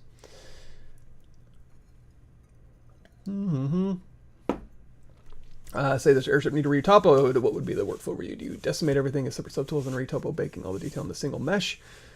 Single meshes are tough. It kind of honestly, how I retopologize this would be what the end result needs to be, and the poly count and the UVs, where it's seen in engine. But if I'm just doing something quick, basically it'd be kind of what we did here. So here's videos, and then also in my ArtStation page. So if you go through here and you see, I'm trying to think of a good example. A lot of this stuff, even the bison and all this stuff, is all just decimated, auto UV'd, thrown into Substance Paint or thrown into Render, Marmoset or V-Ray or Redshift or whatever. You know, most of this is decimated. I think the only thing that's not decimated is his body. I mean, I didn't decimate everything. Like, there is some stuff in here, like the wheels and stuff, I'll keep decent, and I'll even UV stuff correctly if I need to. But I generally just don't have a lot of time for personal projects, so I tend to shortcut it. And hey, look at that. This actually will be what I'll probably use to demo Redshift today. So I'll get that done today. I think that'll be a cool video. But yeah, as far as like decimating stuff down in real time, like the speed texturing and modeling, and then the sci-fi weapon pistol series, those are two that show kind of that. How'd you make a line knot? Take two toruses and then rotate them against each other so that they kind of look like they're knotted, but they're not. If you need to do a very specific knot, ZSpheres. ZSpheres, put the ZSpheres wherever you need them. Turn that to geometry. Cool. Good to see you all again. Cool. And again, I might have missed some stuff here. Cool. Do you have a concept of somewhere you're designing it all on the spot? I'm just kind of looking at stuff, you know? So I've got, and I've got some, I mean, this would be a cool thing too, some fire. And this has a bunch of good stuff on it. So I'm just kind of looking at things, you know? So this is kind of what we were doing. This is kind of what I was doing. This was actually the biggest influence on the overall ship that I made originally. So just kind of having some ideas in the back of my brain, just up while I'm working. I'm using Quadro, Quadro reference viewer, just so I can kind of have this floating and not have like a locked PureF board in the background covering everything, because I always have, you know, chats up and stuff like that. My hardware specs you can find under a workstation. So here we go. Here's my latest. Share copy. So if you want the specs, go down here. That's got all the, I think this is most recent. Side ballast, agreed. Keep it a little bit easier to keep upright and side to side. It's concepts, yes. Hardware specs, cool. Right on, right on. Excellent. All right, well, I'm going to call it a day. I think we got far enough. You guys get anything we've shown here, you can just take and do the rest of it. So if I load up original mesh here, here's ship 11. And again, these are really lightweight files. Whenever you're using ZModeler and ZRemesh, like the whole thing is 13 meg, and I wasn't even being that frugal. But, you know, what I'm probably going to end up doing is just taking my ship and making it, kind of bringing it up to this level, just going through and putting in some details and making some stuff. I might even go through and borrow. And also any storytelling I want to do or change. If it makes more sense for a flying ship to have different types of railings or maybe a different overall shape or adding things, I'll do that. But, you know, something up to generally, you know, this level I'll go through and do it with that one. Cool. Oh, okay, let's see. Block user on YouTube. Done. Sorry about that. Alrighty, cool. Thanks, everybody. Boom. And I don't know, have a good rest of your week. And I'll do some rendering videos today, and I'll put those up.